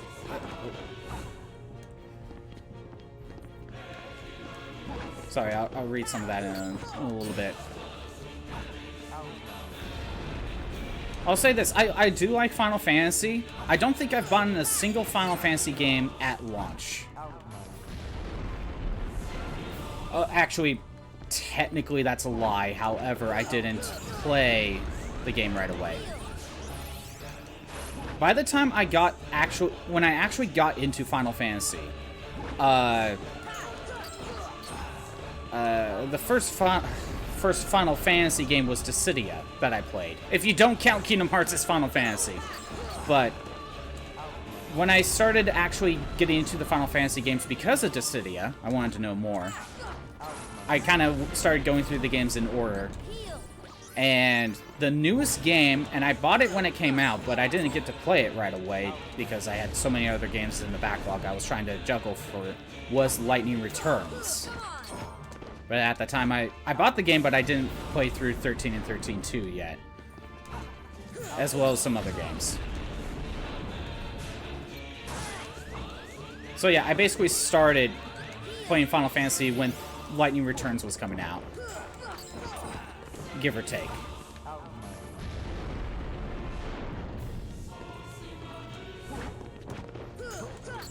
Other than Lightning Returns, I don't think I've bought a single mainline Final Fantasy game at launch. I usually waited for like some sort of discount. Or in Rebirth, or in Remake's case, probably gonna wait for a PS5 before I get it. Or, I don't know, get it on Steam. I don't know. Really depends on if I actually do decide for the PS5.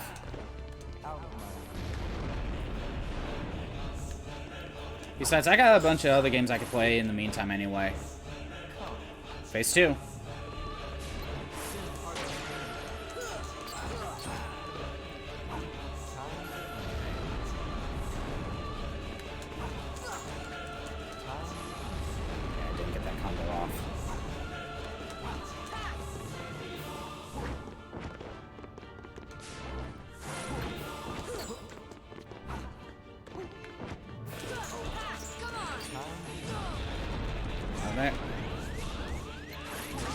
Dang it. I think I dodged too soon. Okay, so... Hold on. Yeah, no transfer. It's level 7 each port. Yeah, I wasn't sure when it was first coming out. The HP is like 800 in the Rebirth beginning trailer. Speeding 3, yeah.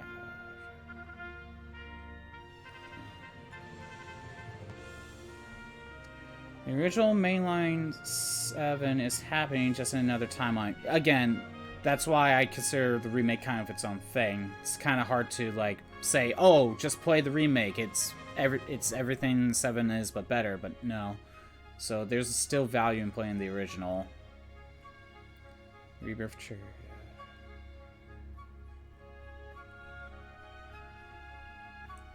Really? 16 was bad? I haven't really heard anything since it came out. Zero replay value in 16. Interesting. Maybe I'll look more into it, but again, it's a PS5 thing and I don't have one, so I'm not going to be getting to 16 for a long time.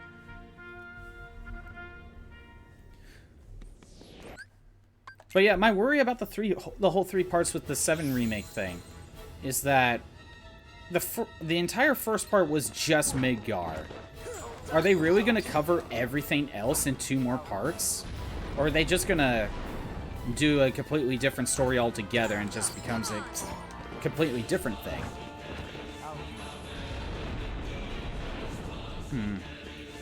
I just don't know how you're going to be able to get all of it in 2 more parts. I am curious on how they're actually going to pull it off. I wouldn't have that worry if part 1 wasn't only Midgar. If that, you know what I mean?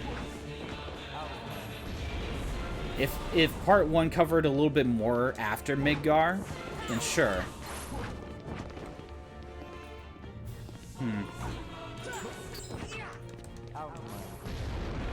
Rebirth is 2 discs.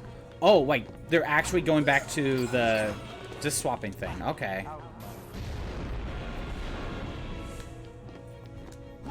Okay, I guess that changes my thought about it.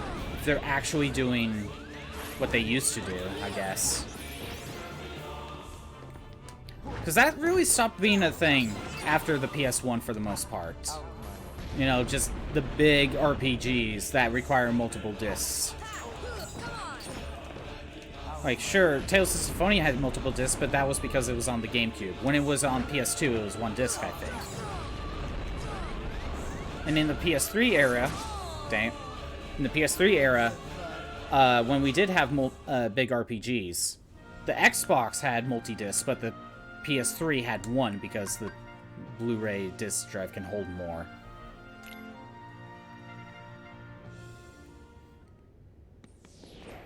Okay, so 2 and 3, they're going to do multiple discs. I guess that kind of... I guess that kind of changes my opinion a little bit.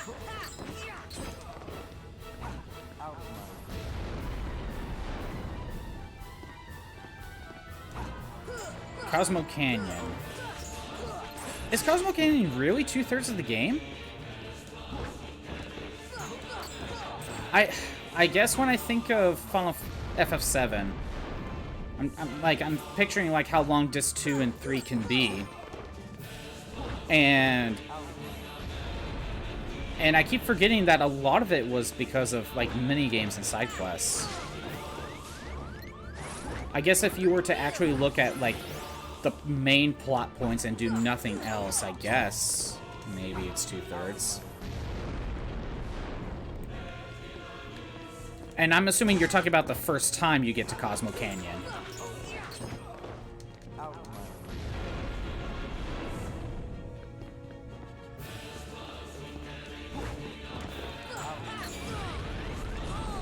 When the weapons awaken? Huh. Okay, so I'm trying to remember FF7. Disc 1 ends with Aerith's death at the crater. Like, that's basically the swap disc point, give or take. When does disc 2 swap to disc 3? I forget.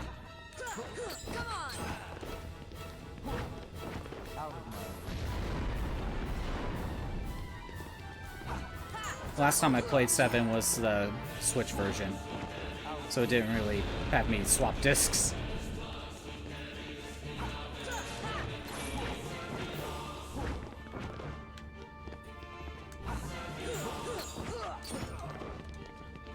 Ends with Cloud giving Black Materia years.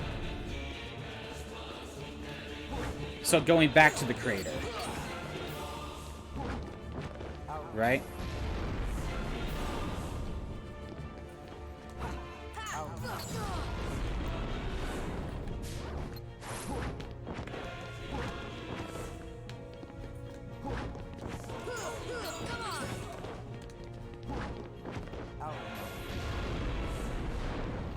And then disc 3 is really just the final boss plus, like, extra minigame stuff, right?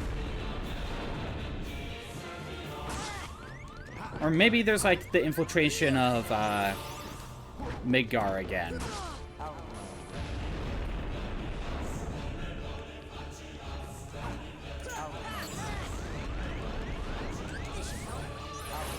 Yeah, I don't know how I feel about, you know, Zack coming back in the remake.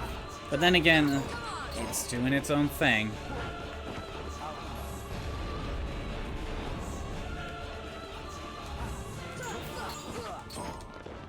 I just don't know how I feel about all that. But then again, part of my mind is just thinking, oh, it's FF7 remake, you know, that's part of the problem.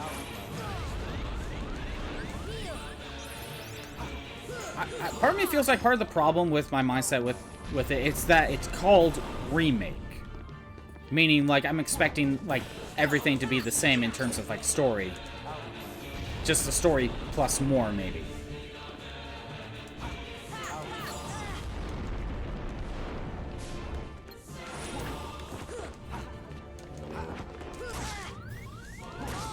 Okay. I blew it. He's not in the main timeline. Crew's dead in Zack's timeline. Cloud is not with them. Huh. Yeah. Isn't there... I remember... I forget what it was called, but weren't they actually kind of remaking the actual FF7 in, like, that phone style? I forget what it was called.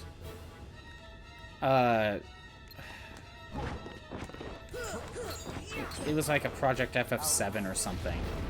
And that's more of a... more or less what an FF7 remake would have been.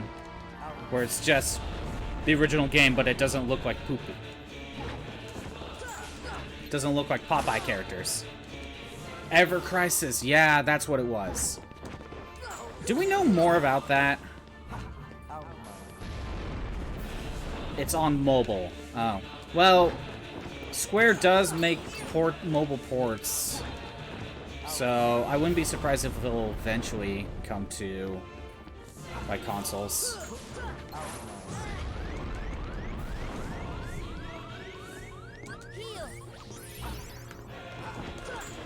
But isn't Ever Crisis supposed to be an actual FF7 remake?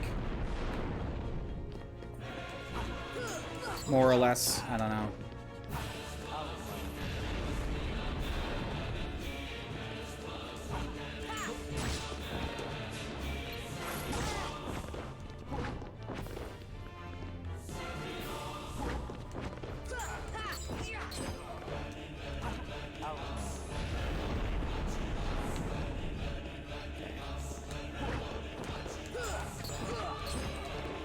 Yeah, I couldn't remember if it was purely a mobile port or if it was just gonna come to other things.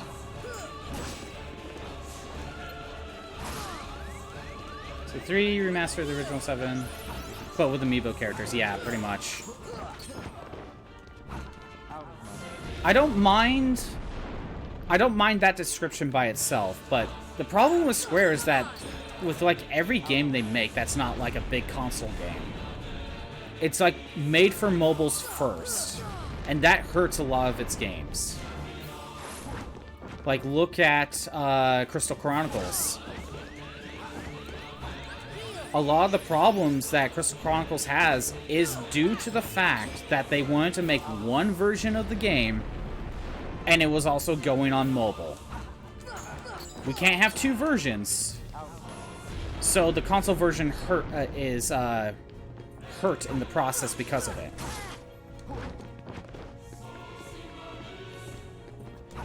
No, I get that, but like what I'm saying is like Crystal Chronicles could have had co-op play, like couch co-op. It could have had other things, but because it was being made for mobile first, or with mobile in mind, and they didn't want to make 2 versions, it hurts the console version. I'm not saying Crystal Chronicles shouldn't have had a mobile port. I don't see the problem in that. It hurts the console version. It's money, they don't care. That is ultimately the thing. But yeah, that is my problem with what Square does a lot. It's just the phone version, when you could have made it better if you adjusted it just a little bit.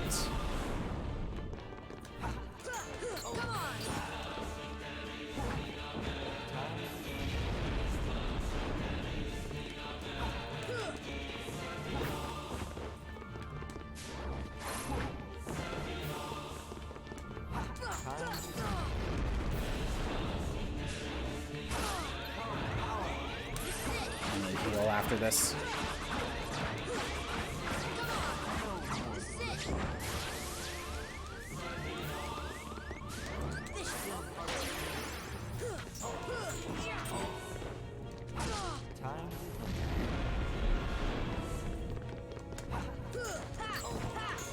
But like when it comes to like mobile versions, like I have Dragon Quest 4, 5, and 6 on the phone versions because, you know, the DS versions are super expensive right now. So I wouldn't mind, like, console ports of those versions. So I'm not, like, against it altogether. And technically the phone version of 4 is, like, literally the best version.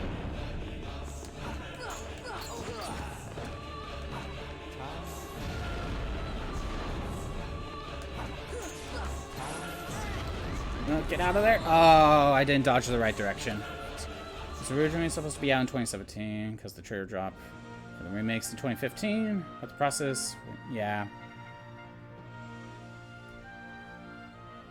Yeah, and Nomura got, like, kicked or something out of the project or something. Well, part of the problem, one of the problems Square has, this is a legit problem. They want the same director to do, like, multiple games at once. Like, they wanted Nomura to work on Kingdom Hearts 3, they wanted him to work on FF7, and they wanted him to work on, like, Final Fantasy 15. That's spreading your main talent too thin.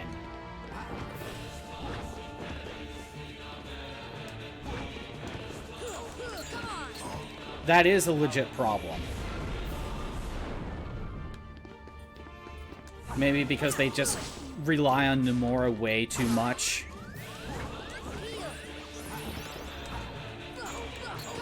That's why Kingdom Hearts 3 got delayed, because he had to focus on what was it? He was trying to focus on Versus 13 for a long time. And then it eventually became 15, and then he got kicked off, and then he was able to focus on Kingdom Hearts 3, if I remember that correctly. That is another problem. But again, Nomura being spread too thin on having him focus on multiple projects at once would also cause problems. But yeah, no, like, Nomura wanted Pixar, and Disney was giving it a hard time. He does it to himself?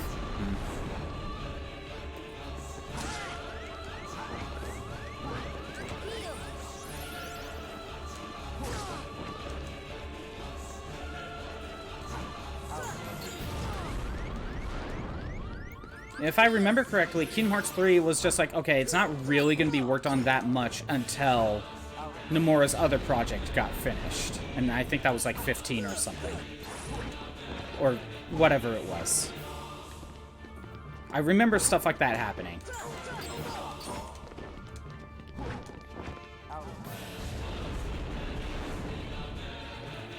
I thought that was like Square just over-relying on Nomura.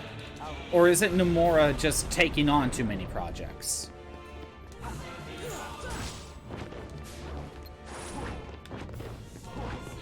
Or is it a bit of both?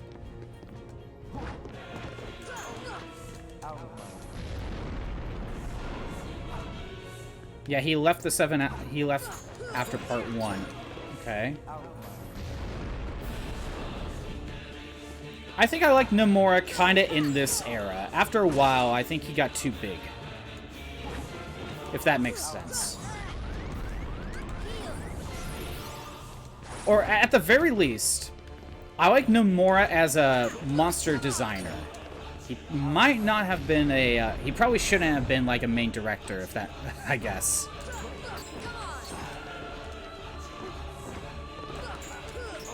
Oh, phase 2.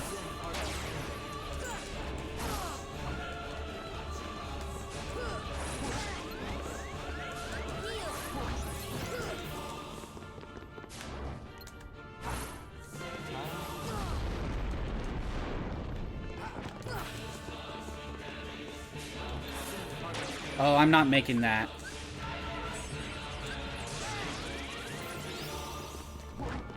I wasn't gonna make that. I was too far away.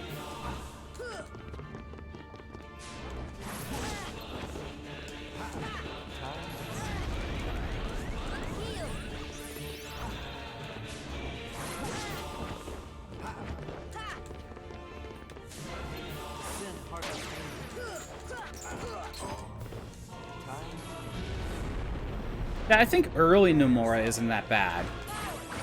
I think maybe PS3, PS4 Nomura, he got too big.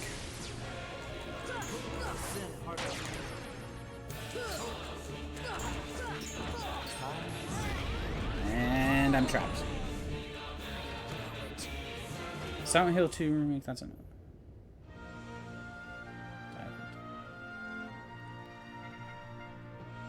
Yeah, I know. Like, that is definitely Nomura's problem.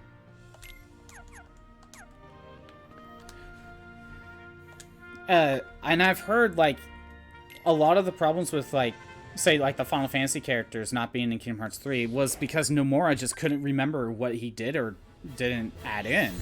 It's like, Nomura, you don't have, like, I don't know, a Kingdom Hearts Bible made? It sounds like, also, with Nomura... And, you know, my main experience is with Kingdom Hearts, so, like, that's where I'm coming from when I say this. Nomura, like, is a good idea guy. He just needs a good writer to kind of just piece everything together, if that makes sense.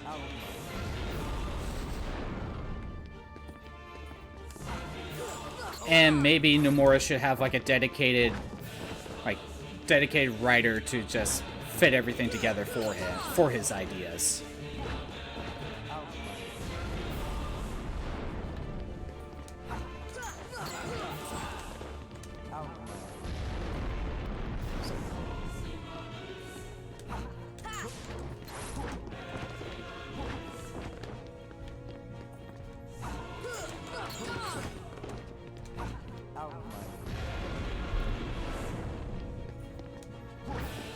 Yeah, I think that's what I heard that the Final Fantasy characters weren't in 3, is that he forgot about them or something. One focus on story, one focus on drawing.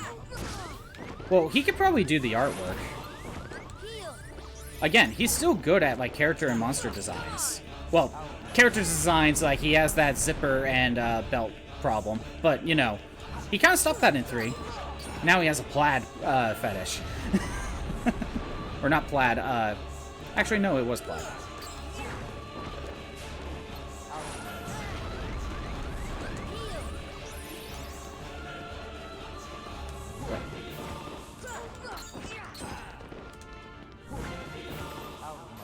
You into modern gaming. Kingdom Hearts 1 was an early game for me. I think that's playing all off.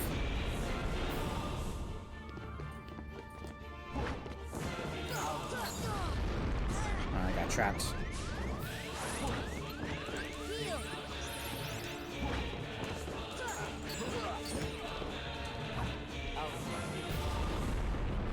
Give it a minute.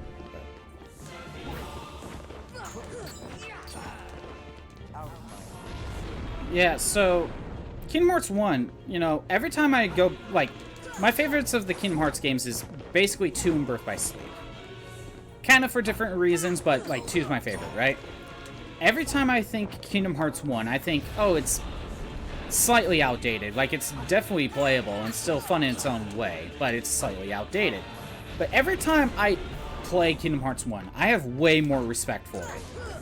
Kingdom Hearts 1 does so many, like, small details, small Easter eggs, just small environmental things that I have so much respect for. Or, like, the fact that, depending on what orders you go into for the worlds, the cutscene's different slightly. Dang it. You hate KH2? Any particular reason?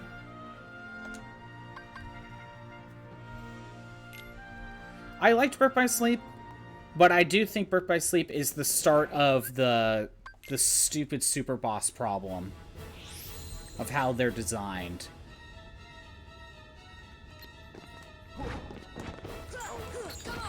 Still unlocking bosses, throws you across the room. Oh, yeah, I know Zaldin is like that difficult. I just think I like the battle system of 2 a lot more. And that's mostly it. There is an issue with, like, the maps not being platforming anymore and just being open, empty fields.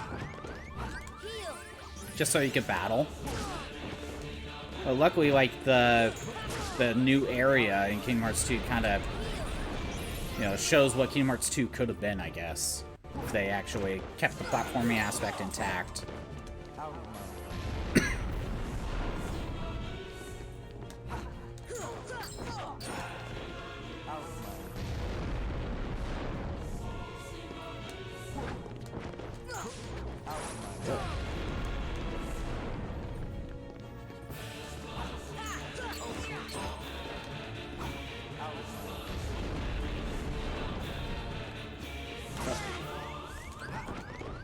May I ask what your favorite KH game is?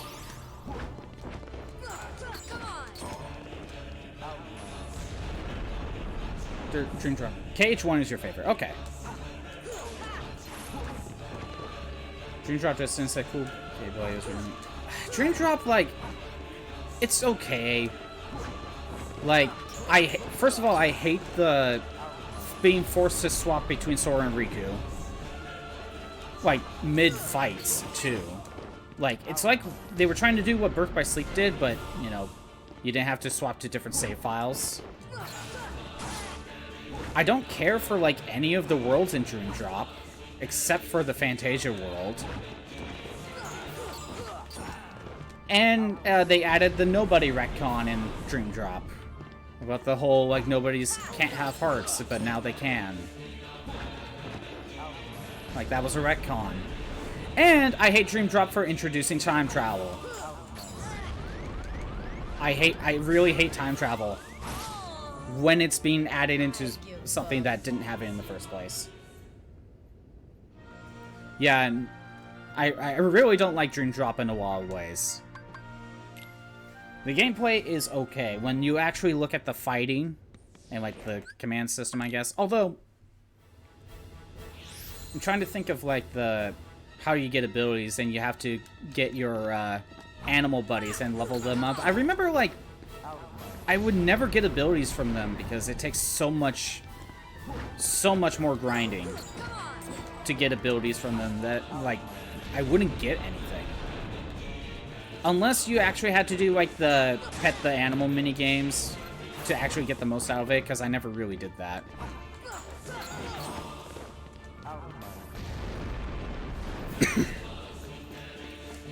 KH3 has story problems. Has a bunch of story problems. Okay, I got caught. I blew it. Like, one of my biggest problems with the story in Kingdom Hearts 3. So, Yensei told Sora, you cannot go help Riku to get Aqua because you do not have the power of awakening. So go explore until you find it. Guess what? He never found it, and he went to help Aqua anyway. He didn't get the power of awakening until after he was... either after he saved Aqua and came back, or during his time saving Aqua. It was something like that. He found out he never needed it in the first place. So I'm just thinking to myself, then what was the point of this entire journey? Like, before finding Aqua.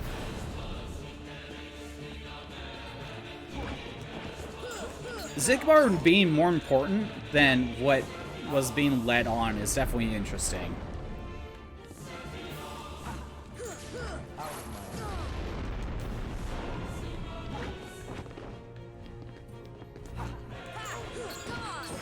And the fact that Sora never needed the power of waking at all,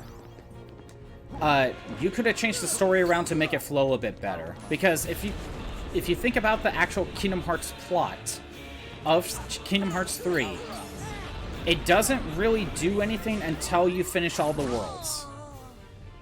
I give up. Right. Wait, did I use my... Yeah, okay, I'm good.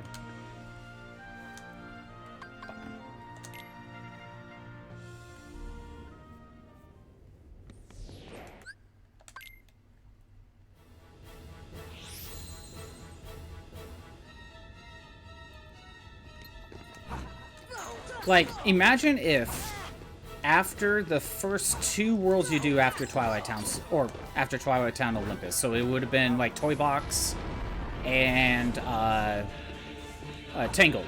Let's say after you beat those first 2 worlds, that didn't go well. I give up. Then after beating those 2 worlds, we go save Aqua. Because Sora didn't need the power of waking to begin with, so why not just do it sooner? He helps Riku. After that, you save Aqua, and Aqua's like, I need to go find Ven, but I need to rest up. You beat another 2 worlds. Aqua's rest up, you go get Ven. Then after Ven, you're now preparing for the final battle, so you do the last few worlds, something like that. Like, you could have done something like that, and you could have made the Kingdom Hearts plot actually more important throughout the entire story, instead of just at the end of the game. I have never played a Borderlands game, so I don't really know anything about them.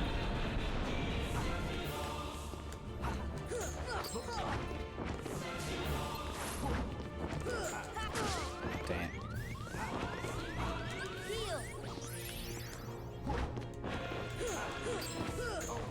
Nope. Seems if I hit him 4 times, he just gets super armor. That's why I got rid of Combo Plus.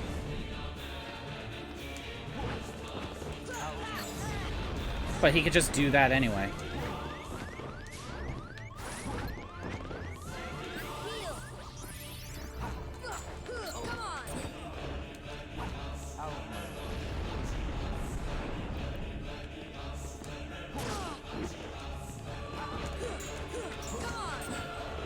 Your mistake, Sephiroth. You jumped towards me.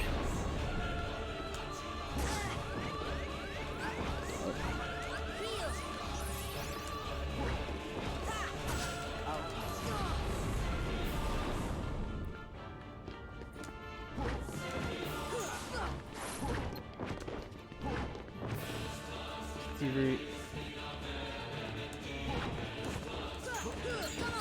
Thievery is broken. You're talking about FF9 again, right? Yeah, I know. Thievery is that good.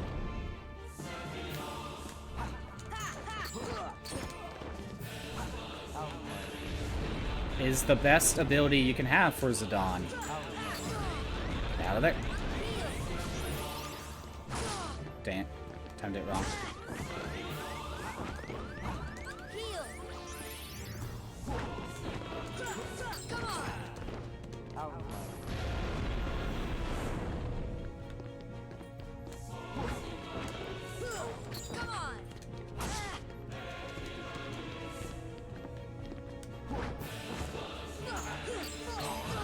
And I'm caught. I give up. But speed is a worrying factor. I'm trying to remember 9, like... One issue I do have with 9, and I know it's not a 9 problem, is that, like, Protect and stuff, like, really don't last that long. Like, you basically need, like, the auto regen, the auto haste. Oh, speed affects Thievery? I forgot about that.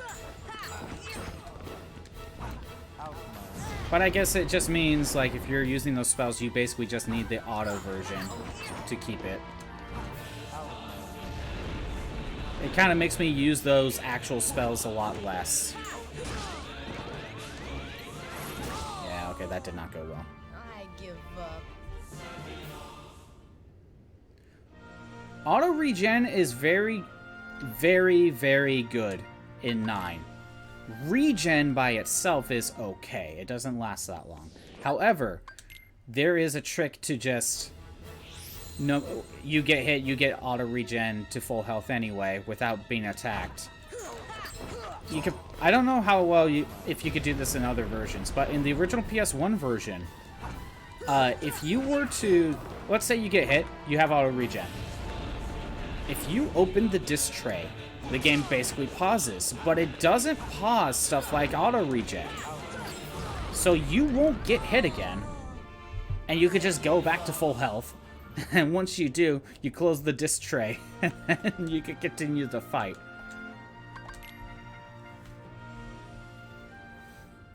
I think there might be a way to do that in like other versions, but I'm not 100% sure on that.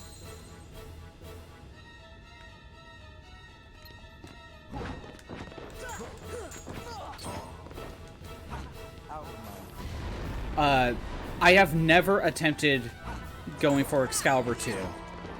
I've never attempted that, because every time I play 9, I always want to just experience, like, the entire game again. And trying to go for Excalibur is counterintuitive in that. To every time I usually end up playing 9. But it's one of those things where it's like, okay, I would do a playthrough, but then do another one immediately after to try to get Excalibur 2. But by the time I'm done with my playthrough of 9, I'm kind of done for like a while, if that makes sense. Speedrunning is cool. I have never attempted a speedrun, and I don't know if I will, but speedrunning is cool. It just seems like getting Excalibur 2, like, you just kind of have to ignore absolutely everything about 9. I almost hate that it is a thing you can get in 9. Or at least how you have to get it.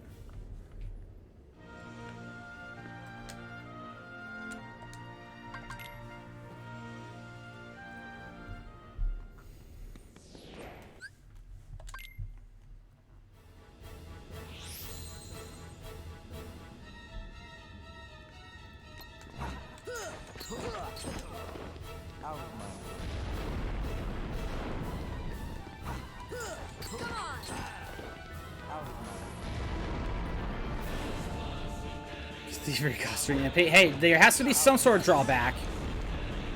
And besides, by that time you have a bunch of healing items anyway. It doesn't really matter. If you're boosting up Thievery by stealing at least once per battle, you have the MP restoring stuff.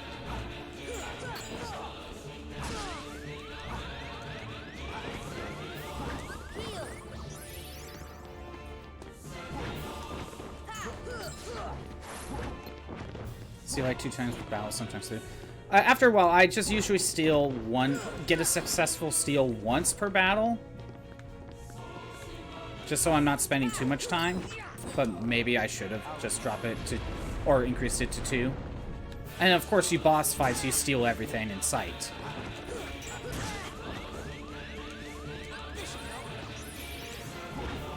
I do like that about 9.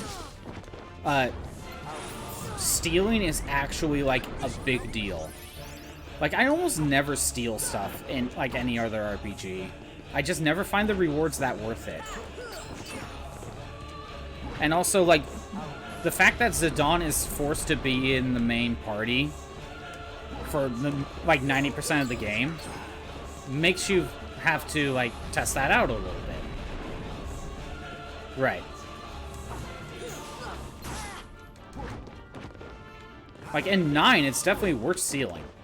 But, like, any other RPG, other than maybe 12, I almost never steal. I just never find the rewards that worth it. At least in 9. Even if the rewards are not worth it, it boosts thievery. And the fact that it boosts thievery is worth it. Honestly, if every thief in an RPG had something like thievery, I'd be stealing a lot more. Even if the rewards are not that great.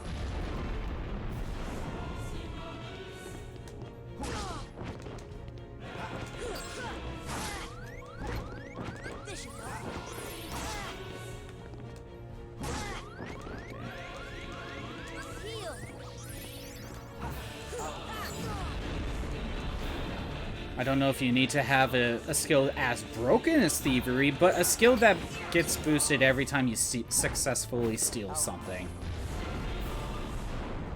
I think that needs to be a mandatory skill thieves need to have. Just some sort of equivalent. Phase 2.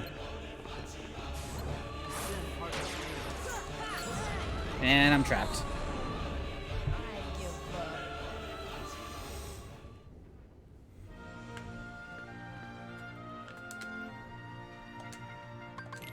Part of me feels like this is going faster with Oathkeeper because of the crits, but I don't know by how much. I'll say this though, the extra bar MP is not, I don't really feel the need. I don't think that one extra bar of healing is making a difference, so keeping Oathkeeper is not the worst thing.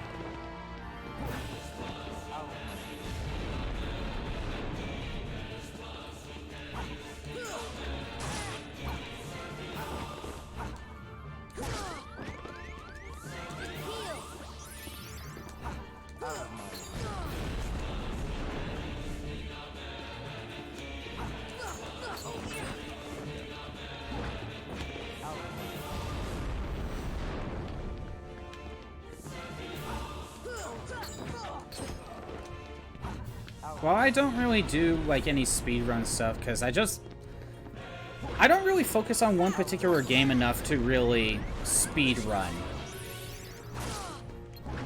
Like, in cases like this, I've played this game enough not to speedrun, but to attempt a level 1, if that makes sense. If I played this game a lot more, then maybe, sure, a speedrun, but I don't play a single game enough to speedrun.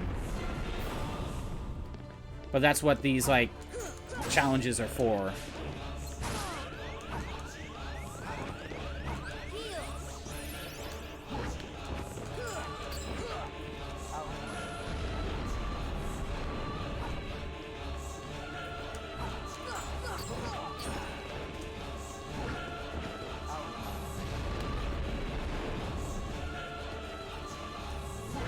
Granted, with speedrunning, I wouldn't necessarily be limited to level 1, so...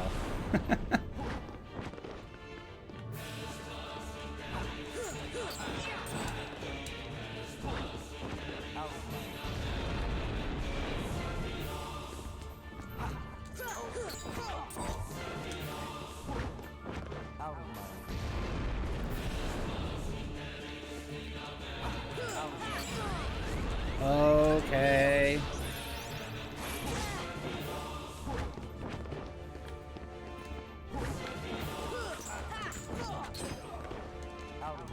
pretty good. You know, when I first started, I had the mindset of stay topped off, just in case I get caught in that fire attack. But I don't feel the need until I get hit the second time. I can usually get out of it, or something. So I do think I am improving against this fight a little bit.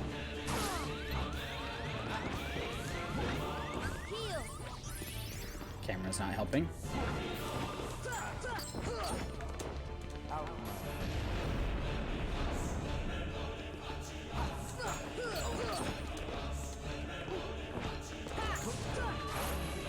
Okay, I somehow made it out of there. Don't really know how.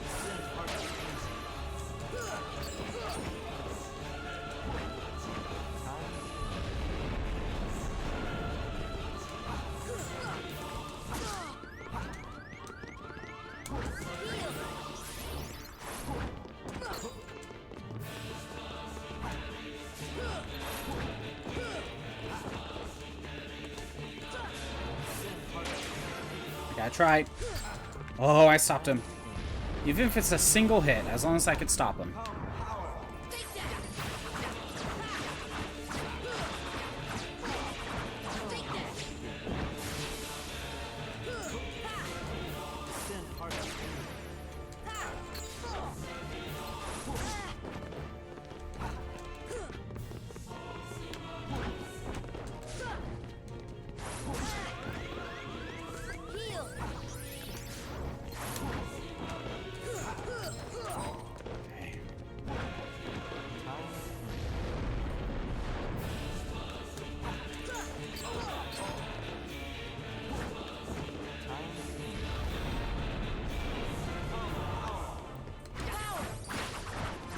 Maybe after the attack, I shouldn't just go straight into attack.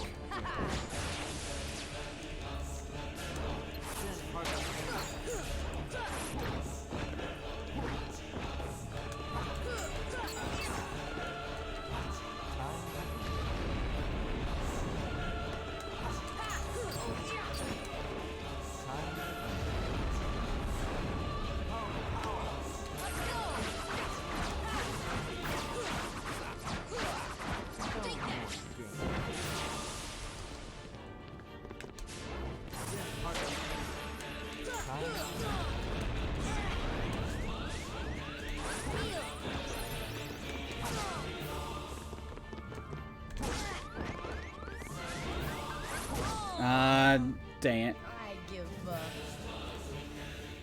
That was pretty good. That was a pretty good attempt. I still have my... Yeah, I still have my elixirs. Speaking of elixirs, how many do I have in stock? 11. I still have plenty.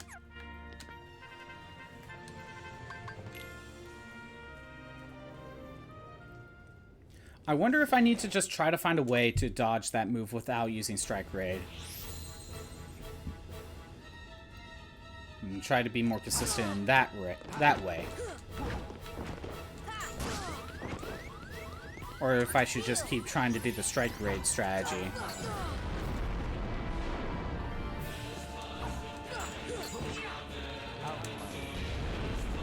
Not 100% sure.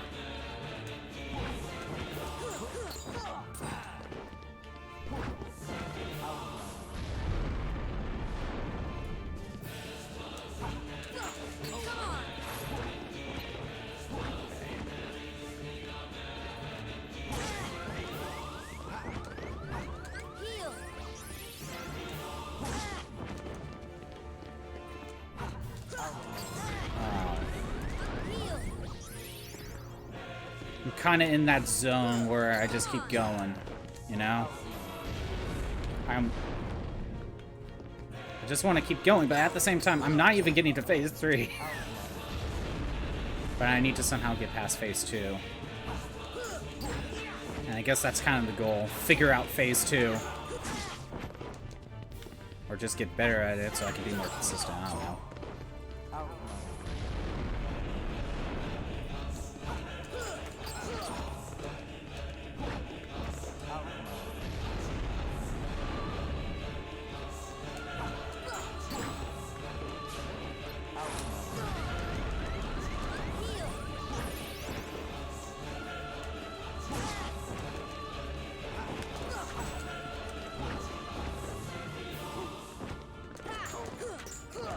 Actually, one thing I thought could be interesting was, like, Kingdom Hearts randomizers are a thing. Like, the first boss you fight could just be Sephiroth. Get random skills and abilities. Like, that seems interesting. Just kind of a unique playthrough. Although, that might be better in 2 than in 1, but, you know. I thought that could be fun as well. I can get 3 hits, but wasn't the finisher.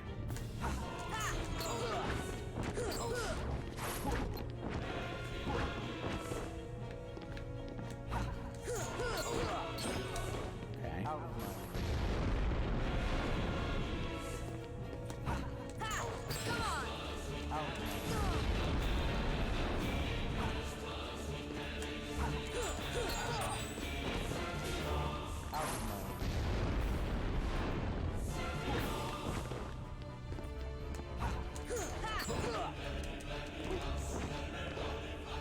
Phase 2.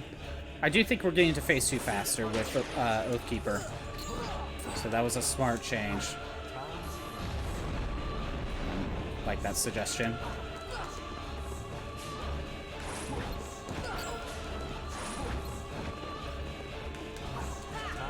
Ah, damn. Get out of there. Oh, no. I give up. Sometimes just, you gotta dodge in the right direction and you're not at the right angle.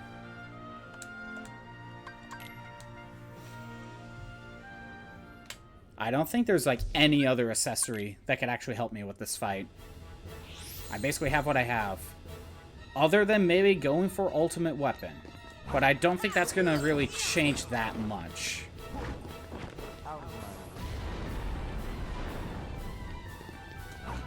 I did try the Ifrit belt to reduce fire damage. But it didn't make a difference on these fire pillars. I still took, like, the same amount of damage. Heal. Heal.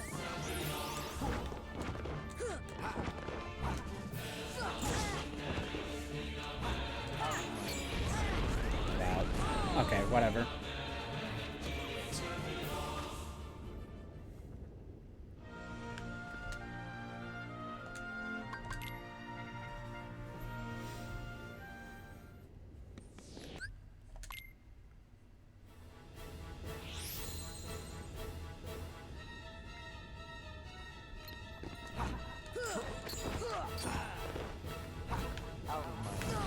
Why'd I do that? I don't know, my mind blinked for a minute.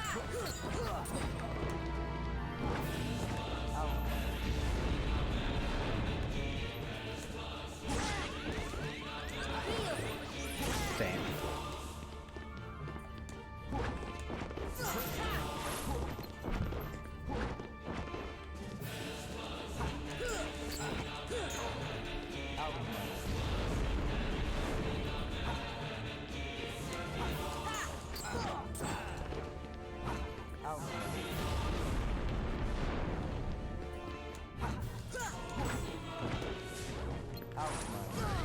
Get out. Wrong direction. I give up.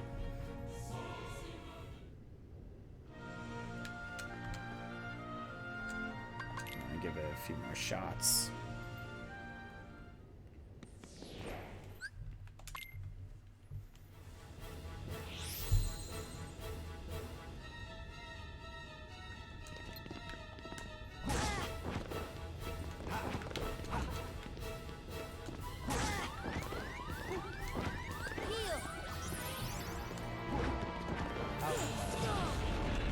Nah, I was trapped.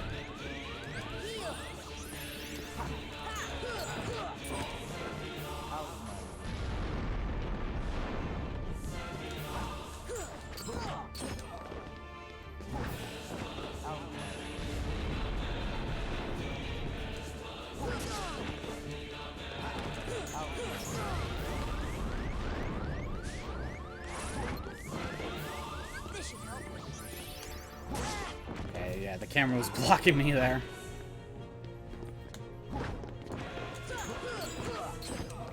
Alright.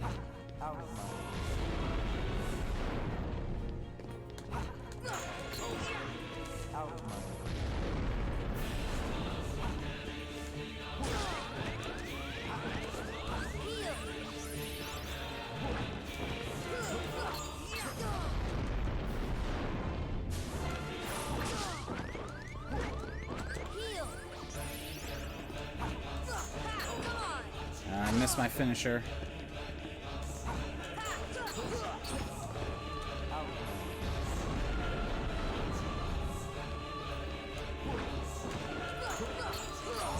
And I'm caught. I give up.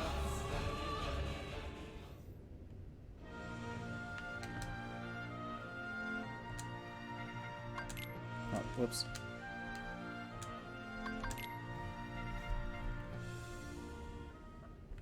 Yeah, I want to see.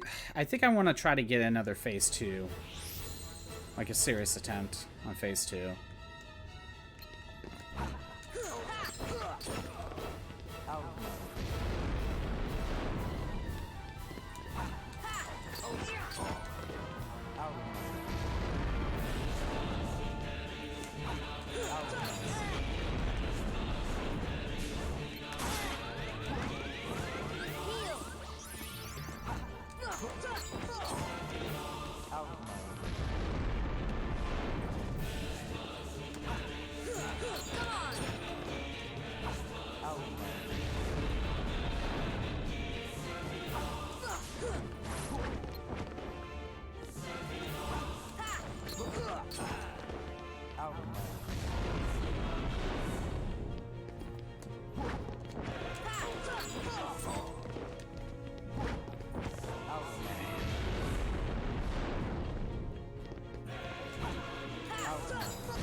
I lucked out there by not getting hit twice on either of them. Managed to get out of there.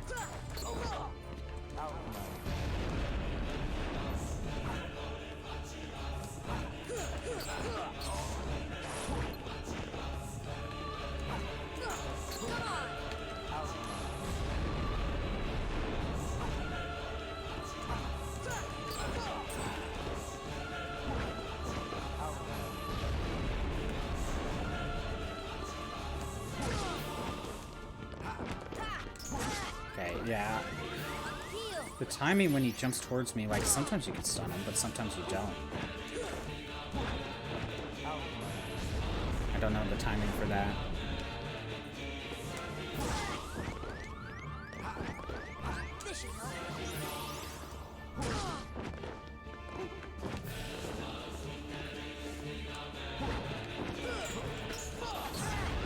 And I'm caught again. That was a good run, but...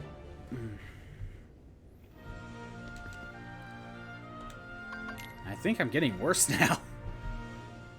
I think I'm getting a little bit worse.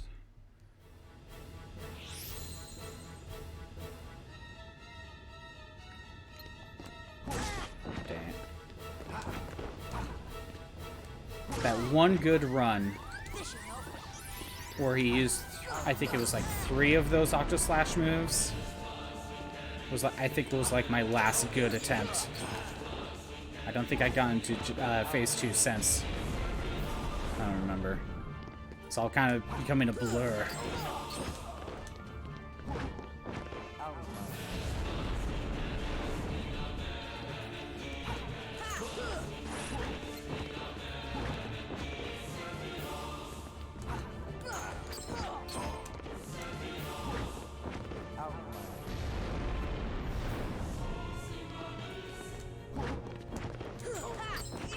Oh, okay.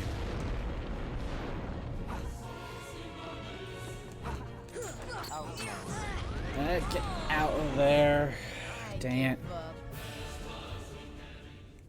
Again, it's another case where I just dodged in the wrong direction.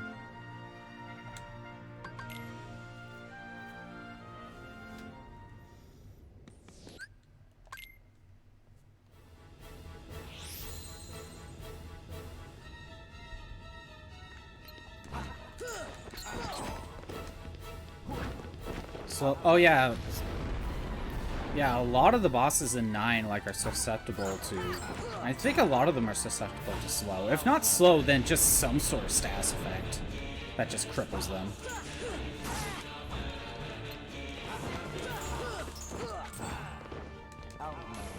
Slow, blind, silence. Like those ones, mainly.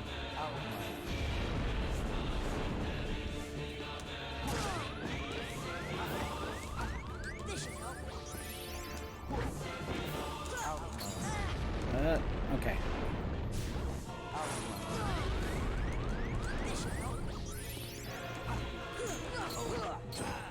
Okay. I can't think of really many other useful status effects in 9 that it's actually worth using. For bosses, anyway.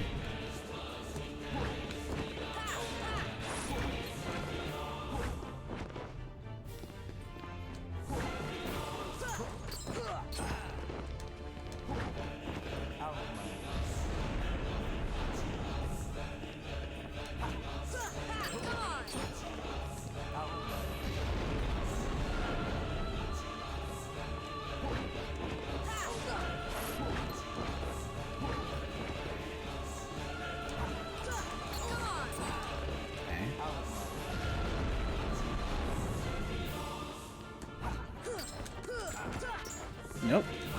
That was 3 hits. You need to get out of there.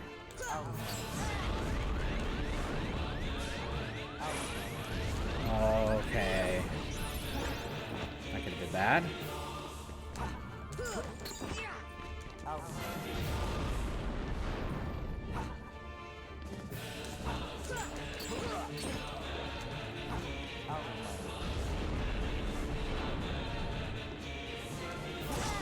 Dang. Yeah, I can't attack him when he jumps like that. Or maybe if it's a difference between jumping high and jumping forward, maybe that's the difference.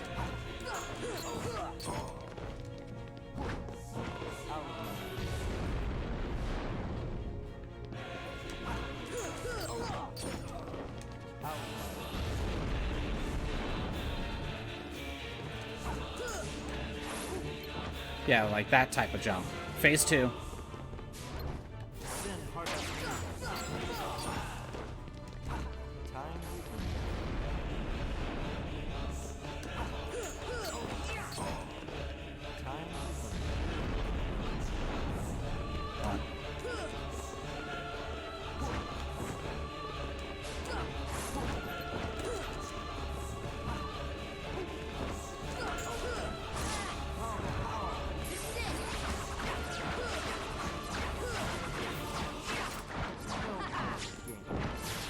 He's gonna...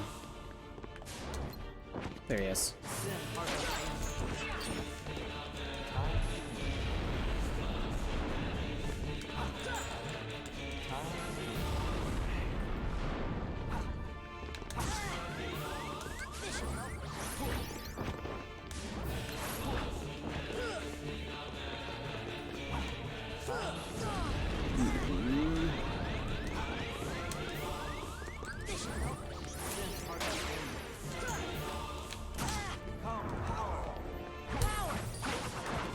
Risky.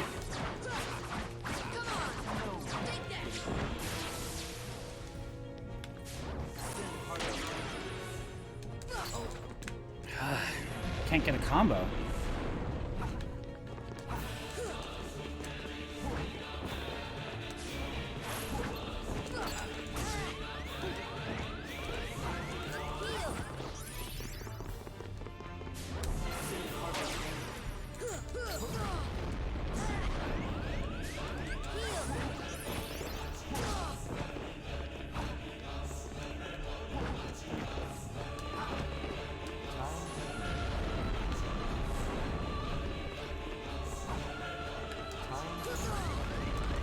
I got caught. That was okay.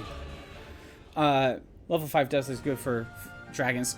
The thing about blue magic, it's like the majority of blue magic, let's say 80% of blue magic, is typically not useful.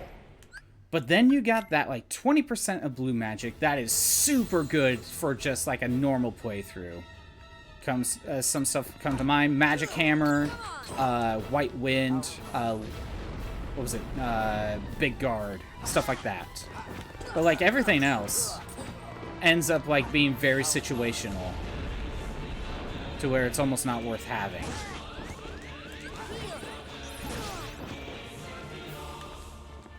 I might be being generous and saying 80% are not helpful. I give up.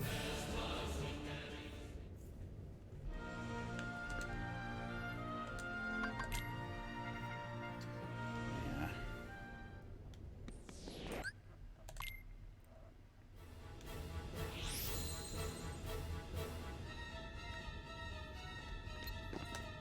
Oh, dang it.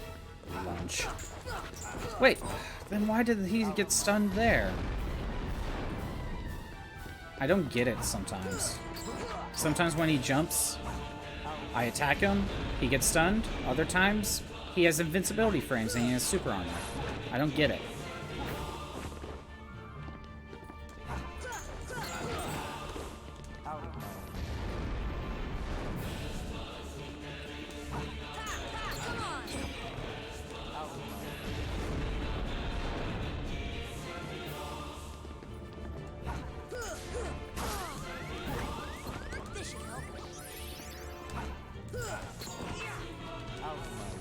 I basically need to get used to like short hops for phase 2. I think that's what's helping me hit him. Nah, I don't know.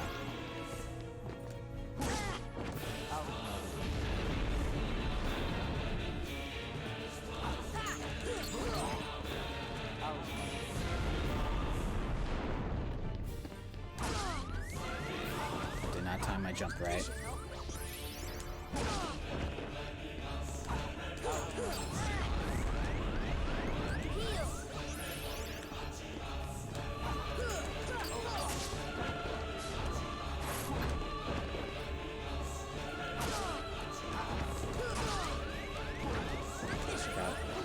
Got a little greedy there. Okay, again, I don't know how I stunned him there.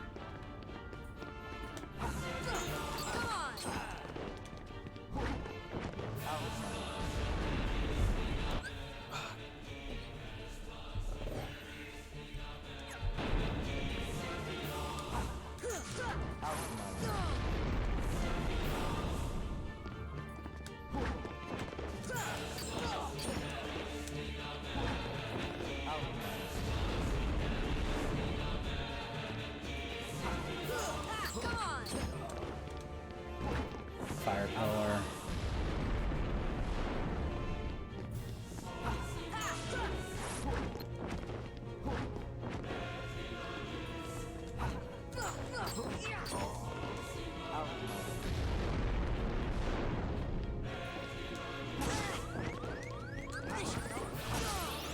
Dang it.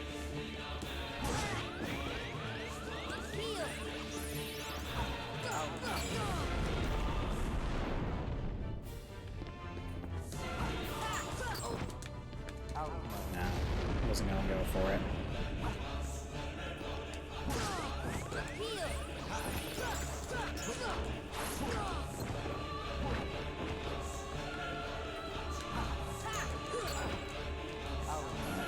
Not taking that.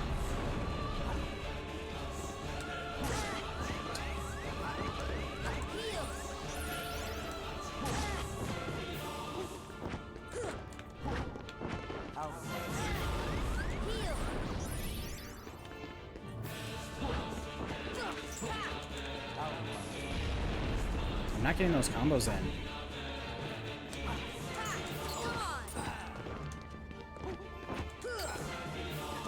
Phase 2. And I'm not in the best shape. At least in terms of magic.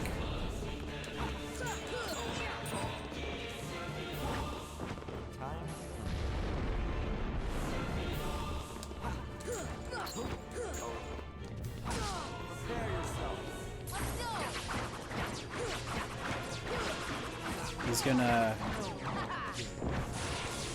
Heartless Angel. Ah, dang it. I give up.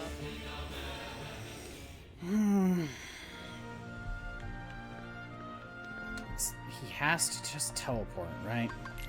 Go again.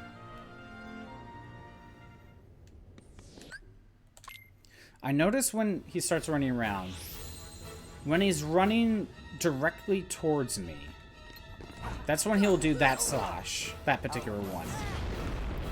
If he's running around in a circle, he'll go for the lunge.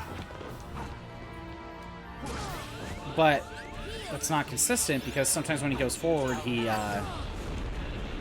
teleports.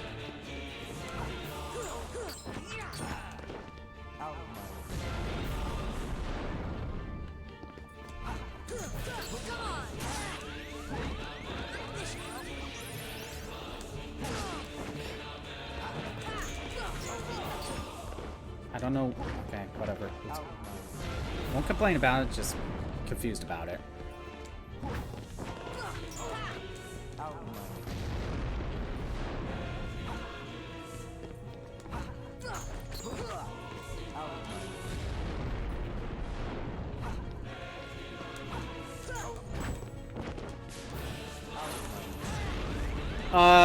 So it's called, I think it's just called Heartless Angel. I don't know what it is.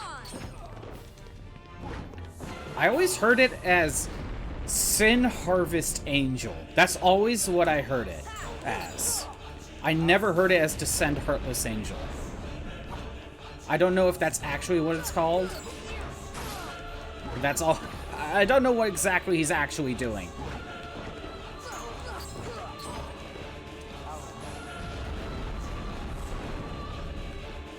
Because we know it's not like Supernova or anything. He has something like that in Phase 3.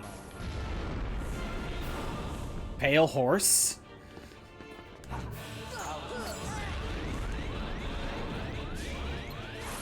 Okay, yeah, I didn't heal in time. That was on me.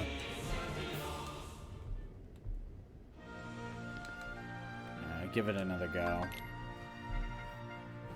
I'm just kind of in that one more try mentality, but, like, I'm barely making progress.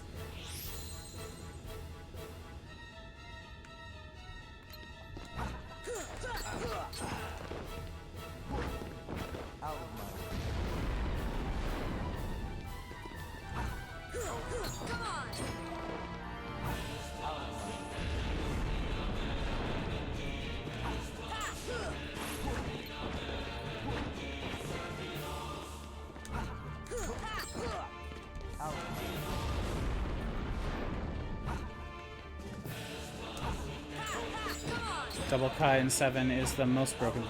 Oh yeah, double cut is amazing in 7. Why do you think they never brought it back? It's too good. I guess that's why we never brought Thievery back. It's too good.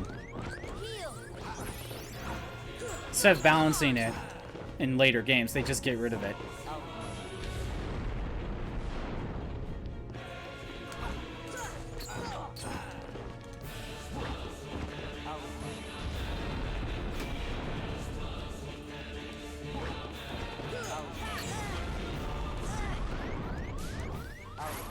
Okay, I got caught. Double cut is useless in action RPG. Yeah, again, I haven't played Remake, so I wouldn't know how that actually works. Why is it not good in, the Remake?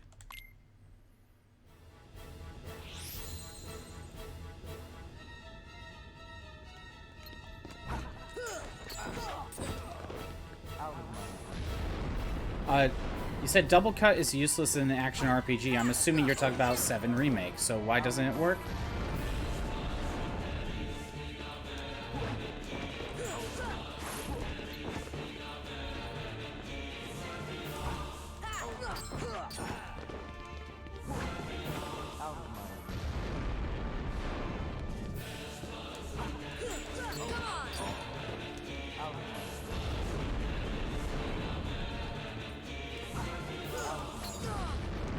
Because it's designed for turn-based. I give up. So, I think double cut could work. I don't know if you played any Dragon Quest, but there's a weapon called the Falcon Blade, and the Falcon Blade basically just does what double cut does. It lets you attack twice, and every time the Falcon Blade is used, you're kind of given like an after image that kind of repeats the attack. So that's how you could get around it.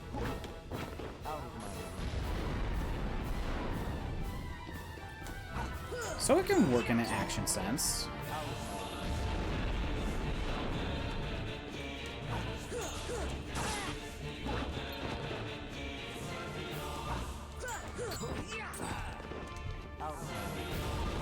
And now it was like that for, I think, Dragon Quest Builders, so that's the closest you could get to like an action RPG, I think. So it does work.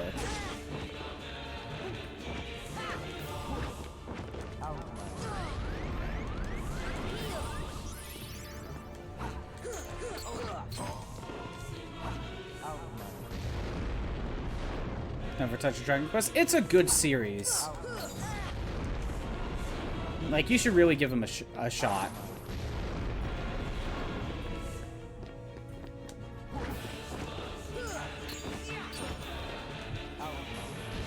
The only one I haven't really finished is 6. And we never got 10. Although we might get it offline. That's a game I want to play. But, like, the PS1 copies are spendy right now.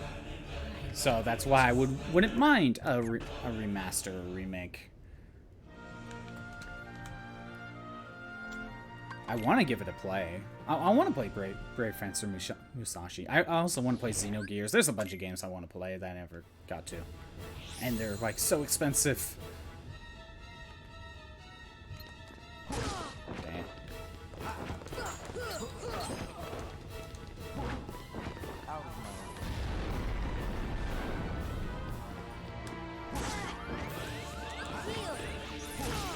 Great. Damn. I give up.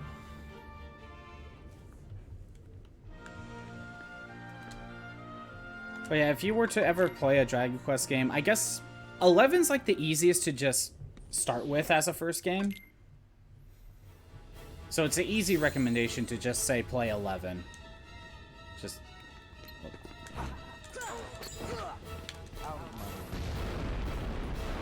Yeah, I know. Like, that's how they kind of got you to buy some of their games.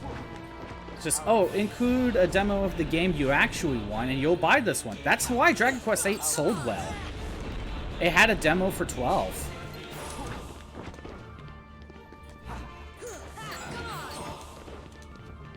Honestly, if Dragon Quest VII had a demo for, I don't know, Final Fantasy IX, probably would have done better, too. I don't know if 9 had a demo disc.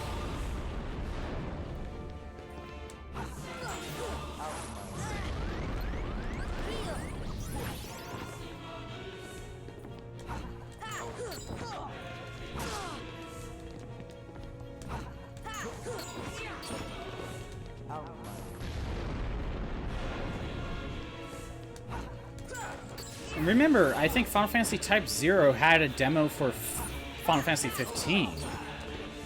Or the Type 0 version of the PS4 version, I guess. So, it's not like it's a bad idea to, like, bring stuff like that back. But then again, nowadays you could just, like, download the demo. Just on the digital store. Like, why need to sell it to another game? Yeah, exactly. It probably makes some of your other games sell well if you just bundle it with a demo with the game you actually want to try out. I think Type 0 sold better because of it. Still haven't played Type 0. Don't know if it's any good or not, but... You know, I'm pretty sure it sold better because of it. And if that's true, it's probably not the worst idea to continue doing stuff like that.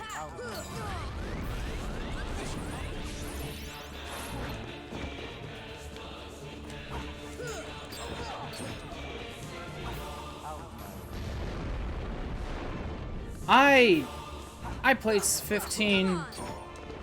When I played through 15, like, just something felt off. And I don't know what it is. Like, something was missing. Something Final Fantasy related is just gone, and I couldn't figure out what it is. And I don't think it's the fact that it's not turn-based, because 12 wasn't really turn-based, and I still feel like it's Final Fantasy. So it's not that. There was something about 15 that just did not feel right. Like, it's just like, this isn't Final Fantasy anymore, I guess. But it is. But it isn't. I don't know.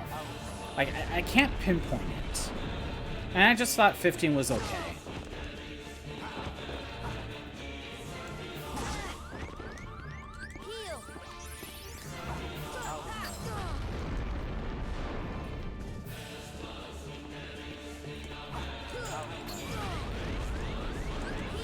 Lack of character switching for... Well, what do you mean? Like, swapping between your other party members? The version I played let you do that, so that was like an update thing from a DLC. I did not play at launch. If it's about having multiple party members, like, that's not the problem either, because early Final Fantasies had, like, the same party members. Yeah, 15 launch did not have it, but when I played it, it did. And that wasn't my issue. Even though I stayed with Noctis the entire time. Again, I can't pinpoint it, and I don't know what my problem with 15 is.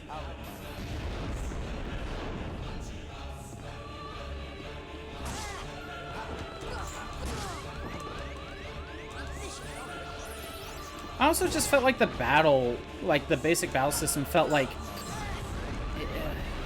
I knew it was the Kingdom Hearts 2 team doing the battle system.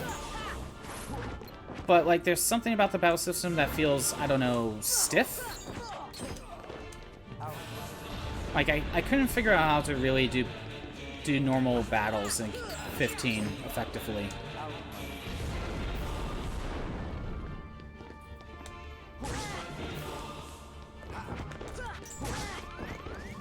Cheap DMC. Again, I never played a DMC game, but like, I don't know, like, I'll probably give 16 a shot at some point anyway. Again, would need a PS5 for that though.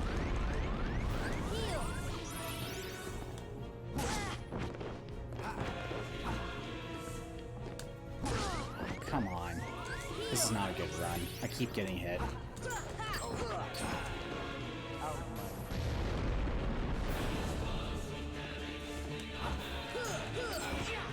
And again, like I just said with 15, the battle system not being turn-based isn't... It's not... That's not the problem I have. You're not getting PS5. I don't have a PS5, so... so I'm in the same boat. At least I'm hearing that PS5s are a little bit easier to get now. So that's good. But I'm still on the fence. Oh, come on. I'm still on the fence on getting a PS5. You got one 7 months after. Nice.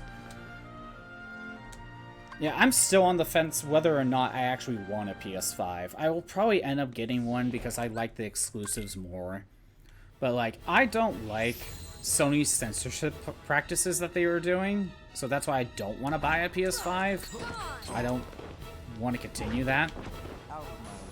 But at the same time, I like their exclusives, so I don't know. It really depends on how much that issue is actually going to bug me.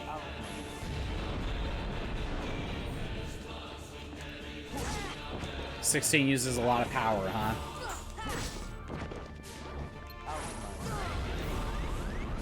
Oh, okay.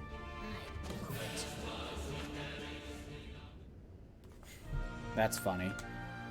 And also, at a certain point, I should probably just wait for some sort of PS5 Pro.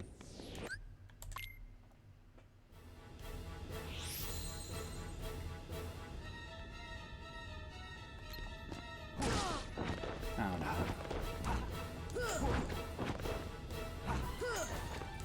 Oh.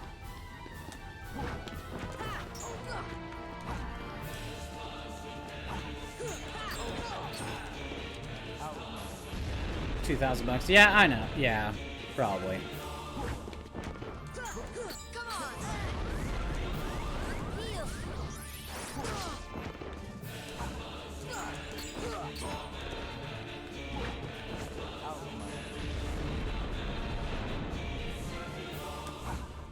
But again, it's that censorship practice that I don't like, that make me question whether or not I even want a PS5.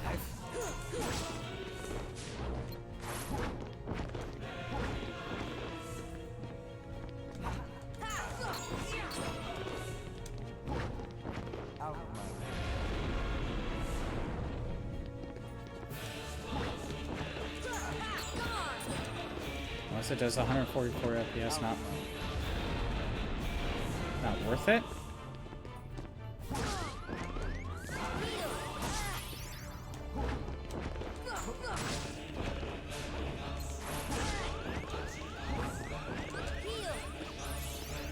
You see, like, graphics, like, strength is like the least of my concerns.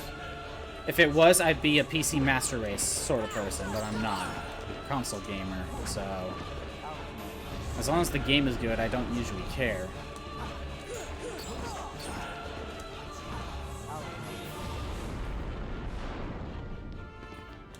Now, a game can run and load bad, sure, but, like, graphics isn't everything for me.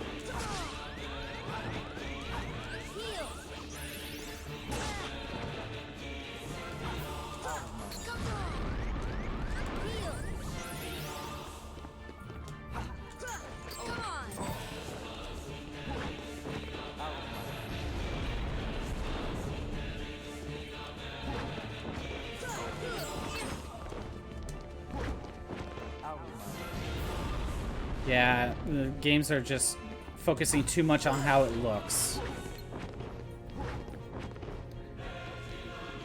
Other than, like, Nintendo, like, that's the exception. But then again, the Switch is not a powerhouse, so they have to make the games good.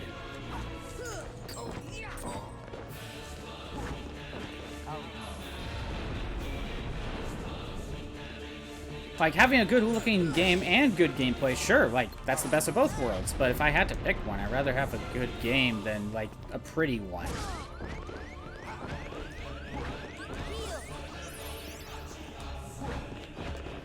Why do you think I play old games? I don't care that this looks like a PS2 game. It's even not the... It's a good-looking PS2 game. But even then, like, it was like a launch one, so it's not like the best-looking PS2 game for the console. I still play these games.